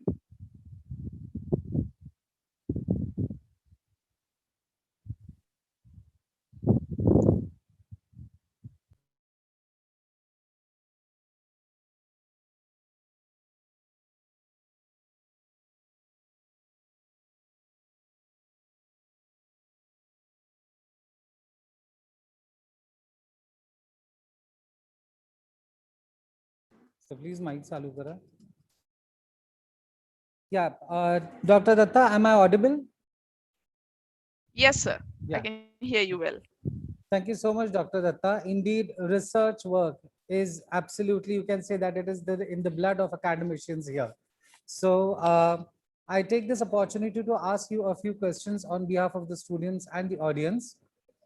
Seldom it is said that as far as research work, as you had given the data, that India stands at the 5th place as far as research work is concerned since 2006, I presume. And thereafter, it is seen that even though the number of publications have increased, the quality, as you say, that has deteriorated to a little extent. Now, my question on the behalf of the audience is, how do we maintain this quality? Are there any specific parameters to be judged to maintain the quality of the research? Or how would you suggest the researchers to have quality work? Thank you, sir. I think that's a very, very relevant question in today's time. One reason I would bring to your notice why the quality has deteriorated is last few years we do see a sudden mushrooming of these fake or predatory journals a lot, right? So although there is a pressure to publish, because it's either a degree you have to fulfill or you have your appraisal via the UGC format, so you have to compulsorily publish papers. So that's the push on quantity. But in that case, we fall in the trap of such predatory or fake journals that we publish in these low quality journals, which then suddenly go offline, or they are closed, or they are not recognized by the top agencies, be it ranking agencies or accreditation agency like NAC or any evaluation agency. So they're not recognized by them. So that's where the issue happens. So although we are doing a lot of good work, but many times researchers fall prey to these. So we have to be first of all, we have to be very, very conscious about when we are doing our journal choice for our manuscript. Do a diligent search on that. Just don't fall trap to promises that you pay us some 2,000 rupees, 5,000 rupees, and we'll get your work published in 24 hours, in a month's time, whatever. Nothing of that sort can happen. One is that. Two, a lot of researchers, again, because of this pressure to publish, we tend to copy stuff and make new articles on that. So the novelty and the originality is missing, right? Because we have a short time, we have to quickly accomplish our work. So instead of thinking, because the thought process somehow in the Indian education system, we have not encouraged our students to think and question how, why, what, right? It's more of, okay, this person is doing this project, you take the same concept, put it in some other model and you publish it, right? So that's another reason the quality is not increasing. It is either staying the same or decreasing. So these are few things what I feel is the reason for our decreasing quality. That's great. Thank you, ma'am. Thank you so much. One more question. As far as this research is concerned, or a collection of data and the analysis of data is concerned, normally we are acquainted with the SPSS softwares and other some statistical techniques for the data analysis. Are there any new upcoming softwares or methodologies where data analysis would be more easier and would be more authentic? Would you suggest anything? Right now, no. If you talk about the data understanding interpretation, we are still on the old modes, and nothing very disruptive has still emerged as of now. But you can never know, you know. The way R&D is increasing, and especially how digital tools are improving, we can have better analytical stuff at our hands soon. Thank you, ma'am. Thank you so much. As you pointed out, that critical thinking of the problem is the essence of a good research. And as far as data analysis and the presentation of data is concerned, all researchers must be very careful about the plagiarism and choosing the right journals, as you also quoted about some fake journals, which instigate you to publish research papers and at a certain cost, and that actually deteriorates the quality of the research. Ma'am, we shall definitely keep all these points in mind. And thank you so much for sparing your valuable time. Indeed, as I said earlier also, research being the most important factor for every faculty in all disciplines, we shall definitely keep in mind that how to improve the quality of our research and increase our research work henceforth. Thank you, ma'am. Thank you so much. We wish you great health and safety. Thank you. Thank you so much. It was a pleasure to be here, to be part of this program. And my sincere thanks to Dr. Gitali Tilak for inviting me for this session today. And to everybody, please stay safe, stay home, stay happy. Thank you. Thank you. Thank you, ma'am. I shall convey your regards to the management. Thank you so much. Thank you. Now, may I request Professor Rucha Shinde, Assistant Professor, Department of Law, to introduce our final speaker for the day, Dr. Usha Ukhande. I, Assistant Professor Rucha Shinde, take immense pleasure to introduce today's guest speaker, Dr. Usha Malik Ukhande, who belongs to nursing fraternity. Dr. Ukhande is former professor and principal, Koithram College of Nursing, Indore, India. She did her basic nursing and post-graduation from CMC Ludhiana and PGI Chandigarh. She won the gold medals in both and obtained her PhD in nursing by doing a comparative study on women's health and did postdoctoral study on perceptions and experiences of motherhood after 30s in collaboration with Karolinska Institute, Sweden. She has 50 years of professional experience on nursing or midwifery practice, academics, research and administration. She is recipient of various awards and honors like Hall of Fame by Nursing Honor Society of India. She had been a resource person for UNICEF and Australian aid projects. She has launched the journal Indian Journal of Nursing Studies in 2010. She established midwife-led natural birthing center SWR at Koithram Hospital, Indore, India. She has presented more than 100 research papers at national and international conferences and published her research papers in journals. Her research interests include developments of maternal and child health, nursing education and practice, yoga and alternate therapies, etc. After retirement from regular job in 2019, Dr. Ukhande Madam has launched her own publication house named Malik Publications and the midwife-led clinic Miracle of Motherhood Mom to prepare women for patients and the midwife-led clinic Miracle of Motherhood Mom to prepare women for normal or natural birthing. Welcome to Tilak Maharashtra Vidyapith, ma'am. We are really glad to have you with us. Over to you, ma'am.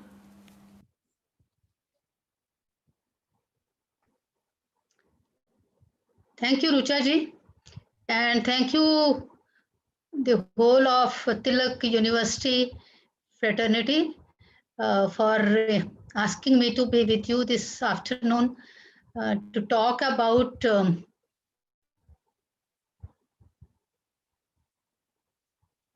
innovative education pathways. Education itself is innovative because we bring out something from inside the student and to the surface so that it is there within everybody, but then to bring it out and to the get manifested in this world is what education does. So I request you people to please put my slides.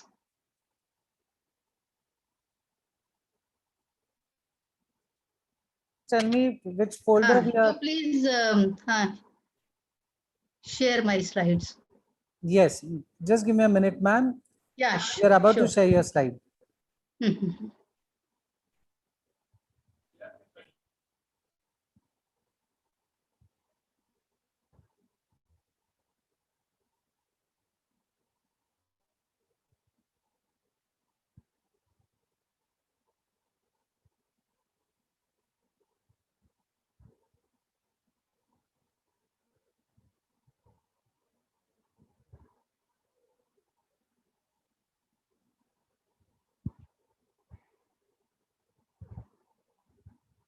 So once you. Pardon? Yes, ma'am. We are sharing your slide now. We are sharing the PPT. Once you want me to go ahead with the PPT, just let me know. I'll switch over to the next slide. Yeah, I'll say that. Yeah, sure. Okay. Thank you, ma'am. So You may continue. there it is. Thank you. Can I have the first one? Okay. See, Nelson Mandela, who doesn't know him, and he spent most of his life in prison, but he did so great jobs for African people. He says education is the most powerful weapon which you can use to change the world. Yes, true. World is changed, world is changing, world will change only and only through education, the real education, but it has to be a real education. Nowadays, things are becoming very superfluous. So we need to be very careful about what we are delivering to the people and what we are, how we are helping the students to educate them. Okay, next. Education, if we look at education in nursing, I don't know about other fields, general education also similar thing like in schools. It is different now, it was different earlier. Earlier, it used to be tailor-made learning experience. People have given you the syllabus, you have to strictly follow it, faculty controls it, there is another body who controls it. Previous one, please. Very little scope was there for innovation, but now it is competency and outcome based. We are looking at the end product. The faculty student collaboration helps us in the learning process, and we want the students to, the product which comes out has to be competent. If they are not competent, then they are nowhere. So this is the situation today. Next. Okay. Earlier days, nurses were task workers who simply carried out doctor's orders and followed rules. We know the 50, 60, 70 years back even when I was a student, a general nursing student, there used to be hardly any staff nurses, the full-fledged nurses in the hospital. All students are working there, and the students were like apprentices. They would learn from whatever they were doing, and what they were doing was age-old procedures. Those are there. Doctor's orders are there, and we just follow them, and we don't even put our thought into that. That used to be the time, and now we have skilled, capable professionals. By now, we call them as nursing professionals, whose expertise is essential to patient care and positive patient outcomes. Now, we don't just look after the patients in a general way. No, we want them to faster recovery. We want them, and they question us. So things have changed a lot. Developing critical thinking, I was listening, somebody, my previous speaker also has talked about critical thinking. I also will be talking a lot about critical thinking. That is, critical thinking has helped to bring out this transformation in us, in teachers, as well as in the students and in the general public. Public is now demanding. They don't just sit and take what we give them. They demand best of the care. So that is the change in the education now, and we have to make it even better. Next. Okay. Now, what is innovation? I've just tried to put some words here that what innovation means, because we are talking about innovative education pathways. First thing is, I stand for insight for need. We need to, each one of us need to understand, develop an insight that yes, there is a need for change, there is a need for new thing, there is a need for innovation. Novelty in thinking. There has to be something new. You just cannot go on with the old things. Old things will give you old results. You want new results, you have to think new. Now or never. Do it now. When will you do it? Objectivity in decision making. You learn everything, you observe everything, but remain objective to the, don't get prejudiced like older people. We have learned it this way and this is the best way to do it. No. Every new thing can give you new insight into something. Variety in thinking and application. There has to be some variety. There are many ways of thinking and there are many ways of applying the knowledge into practice. Approach feasibility. This is also another important thing, that is feasibility of the thing. You can innovate many things, but is it possible in this today's scenario or in the present situation, in the context, whether it is feasible or not to apply that innovation that you are thinking of. Time frame, very important. You cannot have now plan something and it takes 10 years to fulfill. No, we have to think about it within a time frame so that it is quickly done. Initiating innovation, readiness. We need to prepare people for, make them ready to initiate the innovation. You may think of many things and the people will say, we don't want it. Or they will say, we don't need it. So first, the people need to be prepared for that innovation. Optimism. Yes, you need to be optimistic. Yes, it helps. I can give you a number of examples that I tried. In my CV also, you people read, I did this. Even after retirement, I started my own publication house and it is working fairly well. And no risk, no gain. So you need to, if you want to have some gain, do take risk. Don't hesitate to take risk. I always take risk and I have not failed. Maybe small failure, but not a major failure. But risk also, a calculative risk has to be taken. So these are few things that come under the innovation, and you can use them when you are thinking of innovating something. Okay, next. Now, innovation resembles mutation. These days we are talking a lot about mutation. The corona is mutating so fast. Today there is one strain, tomorrow there is going to be I'm infected with one particular strain, and tomorrow if I go out I may get another strain. So that mutation has become a catchword these days. The biological process, it is the biological process which keeps the species evolving. We evolve, the species evolve so that they can better compete for their survival. Similarly, in education also, if we want to survive, if we want to go ahead, we need to evolve methods, procedures, strategies, innovative things so that we go ahead and compete with the whole world. So this is what is innovation. It is like a mutation. Okay, next. Next, please. Now, there are two things. There is one thing called creativity. The other one is innovation. People may say, what is creativity? What is innovation? To start with, there is creativity. When we think new, it is creativity. But that thinking that you have created a new thing from your own thinking. When you put it into action, do it, it becomes innovation. If you do not put it into action, then that creativity may stay as creativity. You have planned, you have prepared a great program of education. You just prepared it, you did not apply it. If you have not applied it, it is not innovated. You have just prepared it, it is lying there in the library. Similarly, your research, you have done a good research, You have published it in the form of the thesis that is there, but you did not get it published. It did not reach people. There's no innovation in it, even if it was something very, very great idea, but it remained idea only. So innovation is when the creativity is put into action. So that is what we need to do in education. Next, please. Next.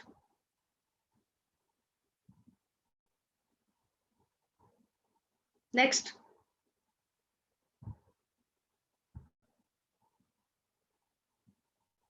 Organizers, can I have the next slide, please?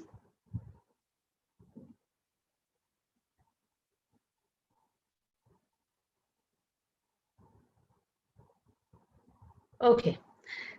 We will talk about innovation through critical thinking, because earlier also you heard critical thinking is the buzzword again today.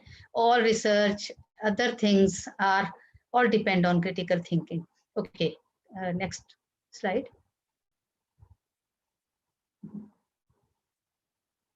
Yeah, critical thinking is these few words are very important. Thinking is the intellectually disciplined process of actively and skillfully conceptualizing. So first thing is conceptualizing, second is applying, third is analyzing, then synthesizing, and also evaluating the information that is gathered from or generated by observation, whether it is done by research or even done by review of literature. All that information that you have got, the experience or from experience or from reflection, and reasoning as a guide to belief and action. So critical thinking is whatever material you get from the books, from journals, from anywhere in the world by your own observations. If you reflect over it, you reason it out, and then you work on it, then you make a guide for your own action. That is what is called critical thinking. It's a big and a very, very scientific process. And unless you do that, your work will be very superfluous. Okay, next. So here you can see that critical thinking is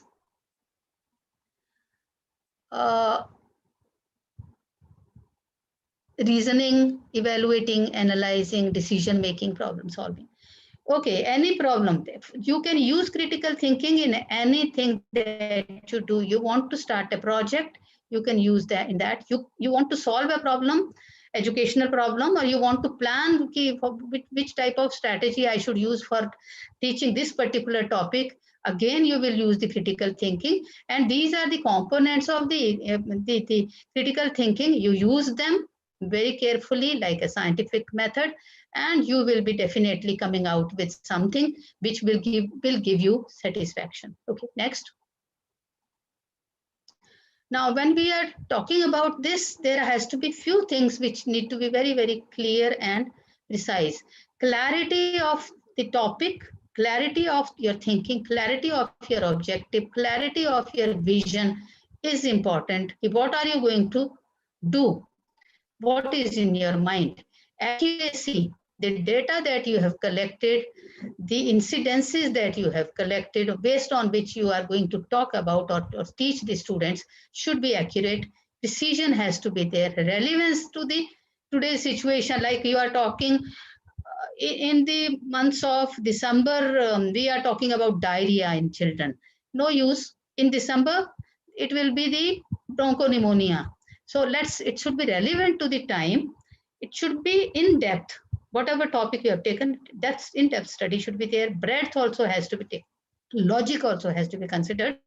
So these are various tools that you have with you in comprising of critical thinking, which help you to form the standards of your innovative educational pathways. Okay, next. Advantages. Why do we want to use critical thinking in nursing or in any allied health sciences?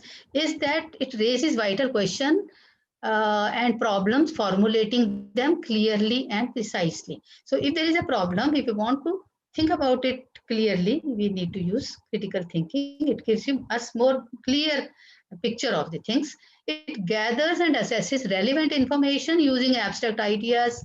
There are abstract ideas also, concrete things also, and thinks open-mindedly within alternative systems of thought, recognizing and assessing as need be their assumption, implications, practical consequences, etc., and communicates effectively with the other people. So in total, it looks at the things from various angles, considers others' views, talks a lot, and remains open-minded.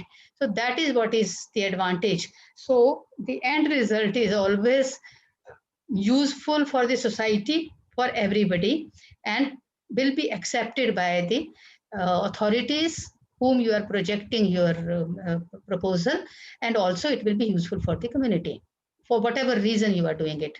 Okay, next. Nurses. Nurses earn respect when they can discuss the pathophysiology of a patient's condition with other healthcare providers and together make a plan. So nurses earlier, as I said, they were just taking orders and following. No, now they are using their own brains. I am doing this. Why am I doing it? She understands pathophysiology. Why this happened? And how is this medicine going to work? And where is it going to work? If I give it before meal or if I give it after meal, what is going to be the consequences? So when a nurse uses her critical thinking, then she becomes an intelligent person, and she can discuss with patients as well as with the physicians and other workers, and people will say, yes, these nurses, they know, she knows what she's doing. Otherwise, oh, ye bechari to doctor ne bola isliye ye dawai de rahi hai. No, the times have gone. Okay, often the nurse's suggestion determine the course of action, and at times nurses learn something new. Many a times by mistake, sometime a doctor may write a wrong medicine or a wrong dose. And if the nurse is intelligent, she will question, she'll say, doctor, I think this is not the right thing. Oh, thank you, sister, you told me. I'm so sorry. I just slipped my mind. Many times this happens. So only an intelligent nurse can save a patient from a mistake which can happen with anybody. When you demonstrate critical thinking, you find that your colleagues don't talk down to you. You discuss things rather together and act as a team. So naturally, all healthcare teams should know what they're talking about, and there should be discussion. Case discussions are very important. All those who are stakeholders, all those concerned should sit together and discuss, and we learn a lot from the patient. They say patients are the open books. Books don't teach us anything much. They just teach us the basics, but we learn, actual learning takes place in the hospital, and that is why the nurse has to be alert all the time and learning and using her critical thinking. Okay, next. When we talk about critical thinking, we also talk about quality education, because all this leads to quality education, and quality education is what is the need of the hour. In quality education, it is the foundation for developing competent healthcare workers who are equipped with the knowledge, attitude, and skills. These three domains are important: cognitive, psychomotor, and affective. That is, cognitive is knowledge. You need to have knowledge. Psychomotor is skills. You need to develop skills. When you are skilled, skills are also not only just technical skills of hands, but also communication skills, interpersonal skills, other skills, and attitude. That is most important. Unless you change your attitude, you may have lot of knowledge, but your attitude is not right for the patients, for the whole healthcare system. You are nowhere. So we need to think about all, keep these three domains always in mind when we are teaching our students. So these things are for the students. They also not only just here, the knowledge part is there. I am getting 98% marks, 99% marks and whatnot, but your attitude is not there. Your skills are very, and what is of that, only that knowledge. Okay, so this is what if you want quality education, all three domains have to be taken consideration. It's therefore responsibility of education institutions and faculty to provide support and guidance to develop competence-based curriculum for their educational programs. Now, the curriculum is given by Indian Nursing Council. Usually people follow that, but it is in our hands. How do we develop it? How do we support it? So the university officials, the faculty, we all need to work together to make that the curriculum which has been given to us in a very sketchy form, a wonderful curriculum, and people say, wow, that institution, same curriculum is being taught, INC curriculum is taught in that institution and at this institution, and look at the students coming out of this institution, Tilak institution, they are wonderful. They can stand apart. So that type of respect you should gain if you really put a lot of effort into making that curriculum as competence-based curriculum. So we need to work on that. Okay, next. Now we'll talk about what's happening today in the education. For last 2 years, 1.5 years, things have changed drastically. We were not using the digital platform that much. Now, Corona has forced us to use the digital platform. All students, most of the classes, almost all the classes are being conducted digitally. And there are all these things like artificial intelligence, ML, LOT, seemingly redefining, reimagining the way we talk, we speak, we learn.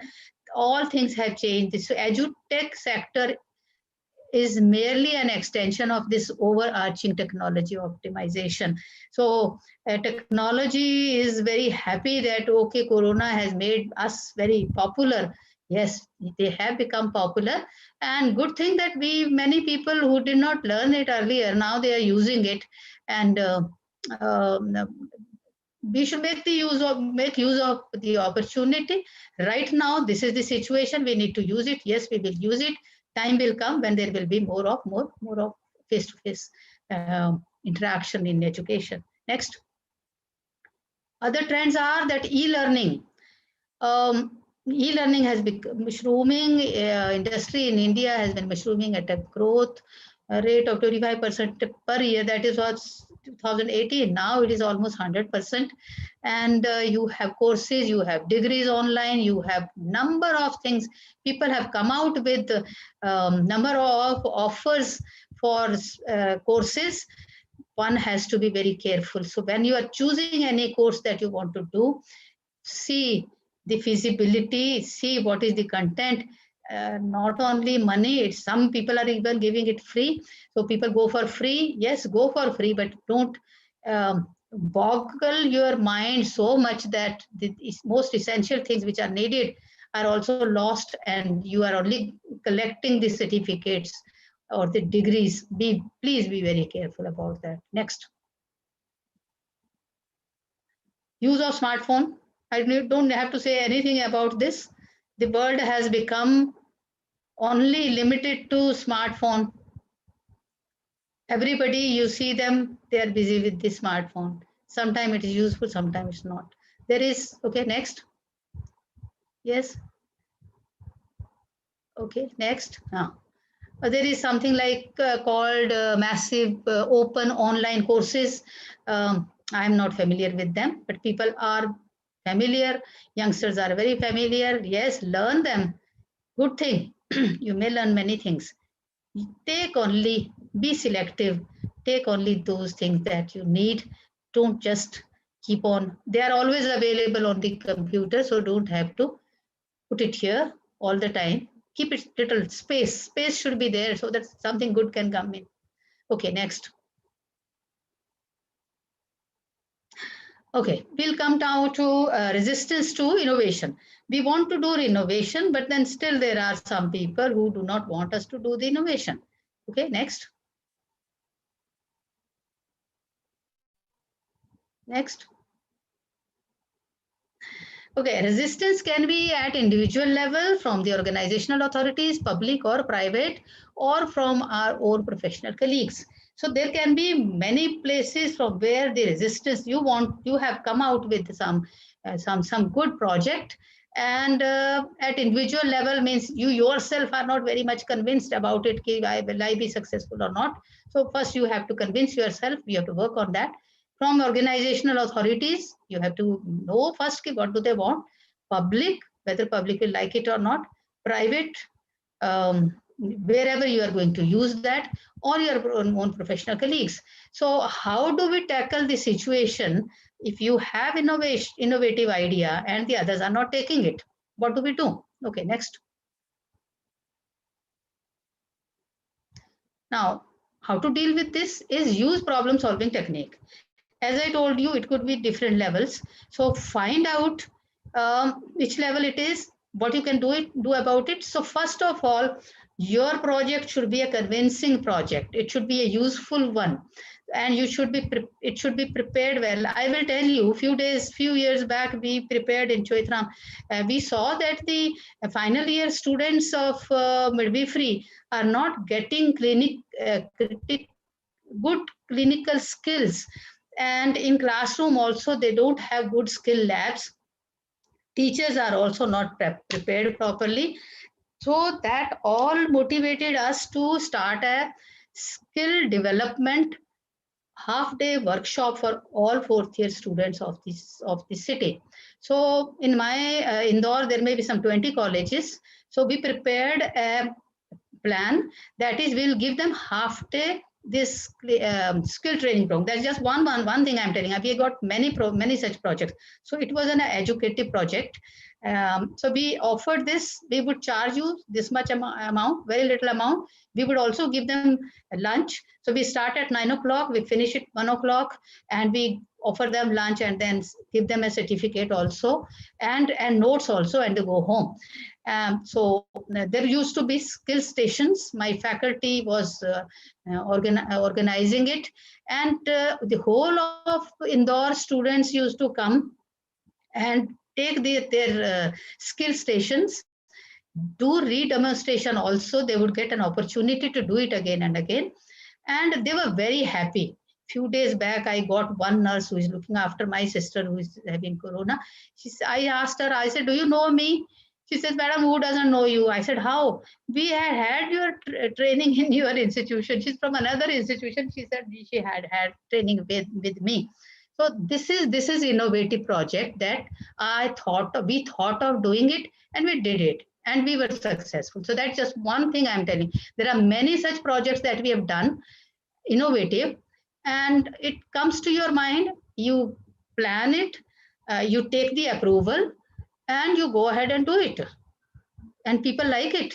People may be waiting for you to start something. So that is one example. You can have more of that. Okay, we'll talk about little bit of blended learning now. Next. Now, this also I will tell you, I was very much fascinated always. We must teach our students EBP, evidence-based practice. How to teach the students evidence-based practice. So I was attending a conference where Dennis Pollitt had come, and this is not Dennis Pollitt, this is Sheila, another person who was there in that conference. The conference was in Manipal. I like this thing. They said, how do we go about teaching the students the concept of evidence-based practices? First year, it's a spiral curriculum. So start slowly from first year. You introduce EBP for every topic that you teach them. Say this research was done and this was what was found. So include that so that people are getting the idea of, okay, this is research. In second year, what you do is you teach them the importance of clinical questions. Now they're going, in second year, they've started going to the hospital, to the patients, PICO model. That is patient intervention comparison outcome. Certain things are happening. You want to make a small change, do that change and tell them, okay, let's see this, we did this change and this is the comparison. And now this patient is feeling better with that new technique that we have taken up. Small technique in your own institution, you can, this is a small kind of research.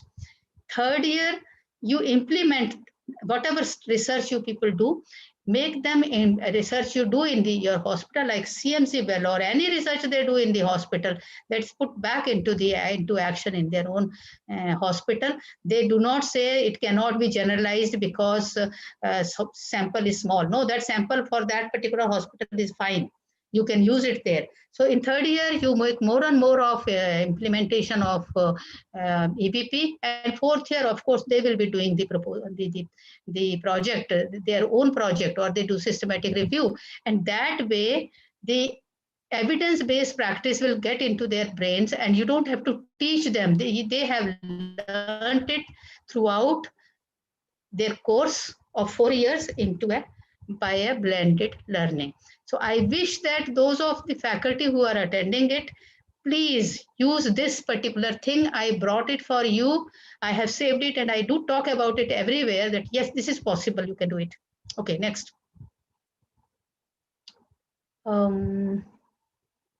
Okay.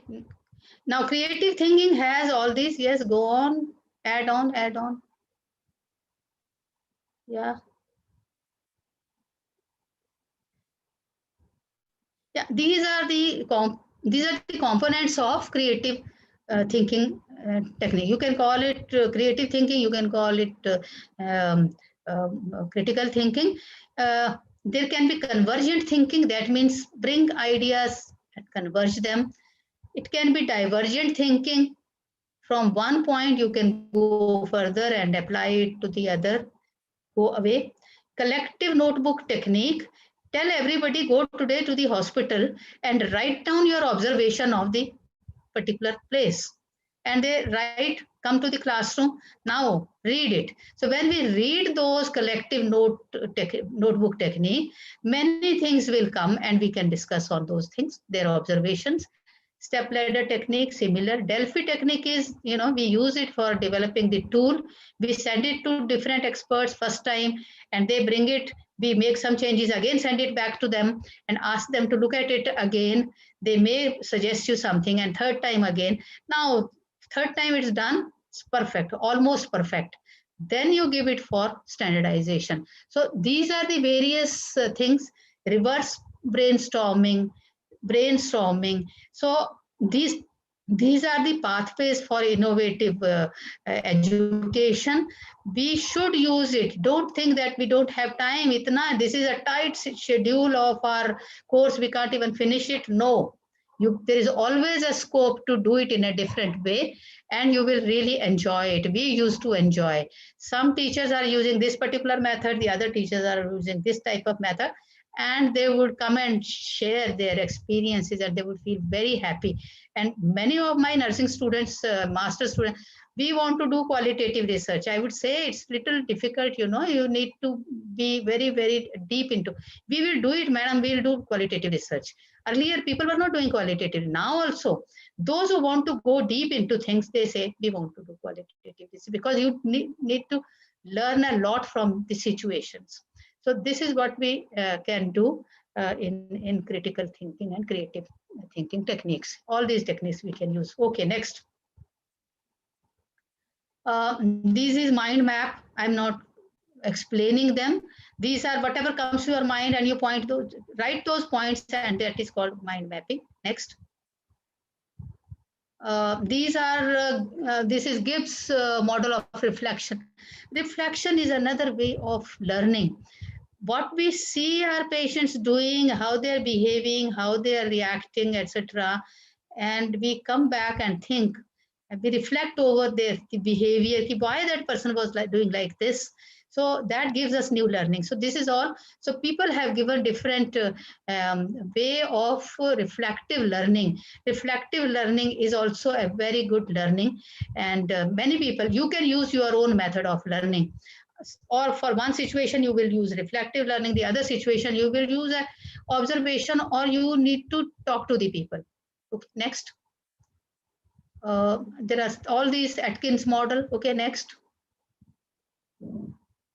Jones reflective model. These people have worked on it, and they've given us, okay, these are the various models, and you can go through them and try to apply it. And if you like it, you can use it in your own situation. That's what I said. Every teacher has the freedom to use any type of method of teaching that the person likes, but the result should be really appreciated. Okay, next. What I say is that experts say what you need to do is you need to collaborate, you need to integrate, you need to communicate, and you need to harmonize. Any ideas you have about teaching, any innovative ideas you have, talk to other people, collaborate with other people. Don't keep it just to yourself. Have a good team of your own similar thinking, not necessarily similar thinking. There can be dissimilar thinking, rather dissimilar thinking, so that there can be more discussion.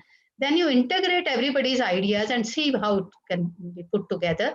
Communicate freely, listen more, talk less, and harmonize the whole thing. And when you come out with this, as I tell you, I told you my skill stations, it's not only my idea. Varsha, Soni, my very great teachers who were very much clinically oriented, they were the ones who had helped me with this. So similarly, so you can take your own team and take their ideas and work on this. If you have these 4 or 5 things together, you can come out with a new innovative education pathway. Okay, next. Okay, I did not mention simulation. Simulation is another way of teaching and becoming very popular these days, especially in this corona. We are not having classrooms. You can have virtual simulation labs through which we can teach the students. We have Vedanta Institute of this thing in Gurgaon, Vedanta Skill Institute. Jaideep Herbert is the director there, and they established one big skill lab, simulation lab in Punjab for government of Punjab. I think yours in Pune, Symbiosis has got a very good lab. I was told, I have not visited it. That also is so. Simulation is a method of teaching when you cannot expose all patients to your students and students with all the patients, which is sometimes risky. So this time doesn't allow me to go into detail of it. It can be scenario based, it can be mannequin, it can be computerized, it can be patient situation, this thing, in different ways, very different ways you can do it. One only thing that is not possible is psychological feeling, reaction of the patient doesn't come.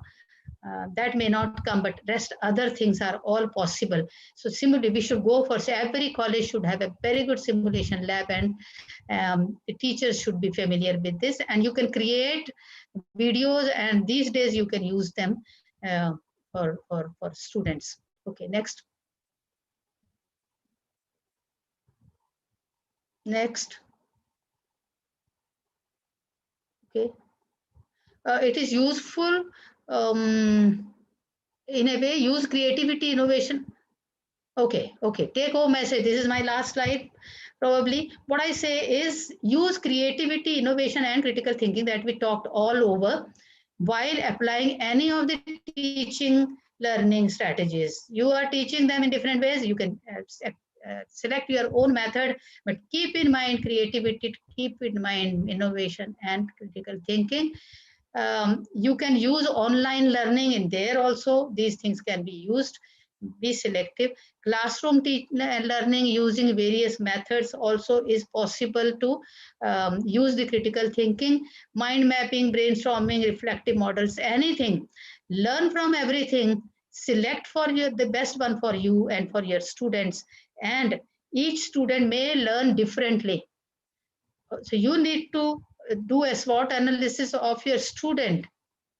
What are the good points? What are the weak points? What are the strong points? Which things makes the person learn faster? So that also can be done. If one time exercise, I tell all my teachers, have you done your SWOT analysis of your students?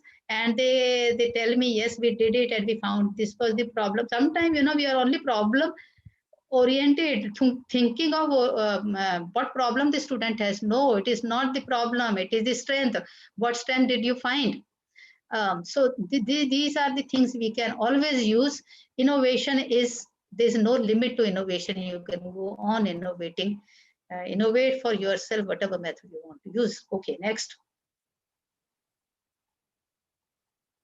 The major role is that of administrators, universities, teachers, principal. I always say, if a principal or the university head has that innovative mind, all others will definitely have to follow that. So it makes the innovative educational strategies. The whole environment is changed. Everybody gets encouraged to do this. So I wish that this thing people take up and try to do something better for their students. Next. Thank you. Next. No. Thank you. So this is what I wanted to convey. Yes. Any ideas, any questions? Yes. Thank you so much, ma'am. It was indeed a very informative session. And I'm sure that your experience in nurturing your students for so many years, and as you suggested, that innovation is away from sympathy to empathy now. So it could be easily viewed from the views you shared with us. So thank you so much for that, ma'am. Thank you. Ma'am, we have few questions now from the audience. I would not be able to take all the questions at a moment, but few questions here. The first question comes from a faculty. She says that mind mapping and concept mapping, which one is better in this industry, or is in setting up a nursing? As far as I am concerned, I feel that concept mapping is better, because concepts are the integral components of any position, any situations. Those concepts need to be taken up, brushed, thought over, put into place, and then try to bring in relationship between how are they related. Like we make conceptual framework. So if we find those things, so concept mapping, I feel it easy to work on and then come out with some solution to the whatever problem we are seeking. That's my view. Yes. Thank you so much, ma'am. I hope the question is very well answered, I'm sure. Ma'am, one more question I would like to ask you personally. It is always said that it is very simple to be difficult, but it is very difficult to be simple. Now, when we are speaking of innovation, you might have seen that everywhere, some or the other way, we are going back to our roots. So going back to our roots in certain cases, would you see it as innovation or evolvement? I would say both, because we forgot our originality. We got caught into the web of the whole thing going on in a very different way, which was not with the person, neither with the nurse nor with the patient. So we were going away. Now we are coming back to our roots. Like I started my natural birthing center. Whole life I worked with the patients in the hospitals, putting the baby up like this, etc., etc. My God. And then I learned, my God, what we were doing. So I came down right on the Mother Earth and I said, nothing doing. Every mother knows better than us. Every baby knows better than us. Anybody, any doctor, any nurse in this world, baby knows best how to come out. A mother knows best how to give birth to a baby. Let it go back to that. And my old time midwives. So we started it and it worked well. My mothers were very happy. So it's simple to become simple. They say God is simplest. What rest of the things are very difficult. So why not become simple? Similarly, in learning also, ask the student what does the student want. Student will tell you. So let's become simpler. And it happens, as we grow older, we become more simpler. You talk to a freshly new staff tutor, clinical instructor. She will talk about very, very strict things. This should be this way, this should be this way, this should. You talk to a principal and senior person, she'll laugh. She said, let it be. So this is the situation. Let's be simple. I think simplicity is the best thing. And it works. That's wonderful, ma'am. Thank you so much. Innovation, which is being always recognized in all disciplines, whether it may be nursing or pharmacy or medical science or maybe business management also. Today, a lot of innovation is taking place in the teaching pedagogy. We are also using different innovative techniques to induce students and to make them learn in a better way. On behalf of the entire word may management be of new. Yes. Innovation word is new, but actually it is the simplest thing. Very we true. are not doing something new, but we are doing it in a different way. That is all. Very true, ma'am. So innovation is nothing else, but can we say that innovation is as good as self-assessment and evolving out of our own principles and what we have learned and what experienced in life up till now? Can we say that innovation is an evolvement of your experiences? For me, it is the same. Yeah, you have said what is in me. I have come out with what I learned all my life, and I realized this is the right thing. And when I put it into action, I found it is the simplest thing. It is not those complicated. If people talk about the big things, I can't understand because I'm not practicing them. I practice the simplest. So you are right.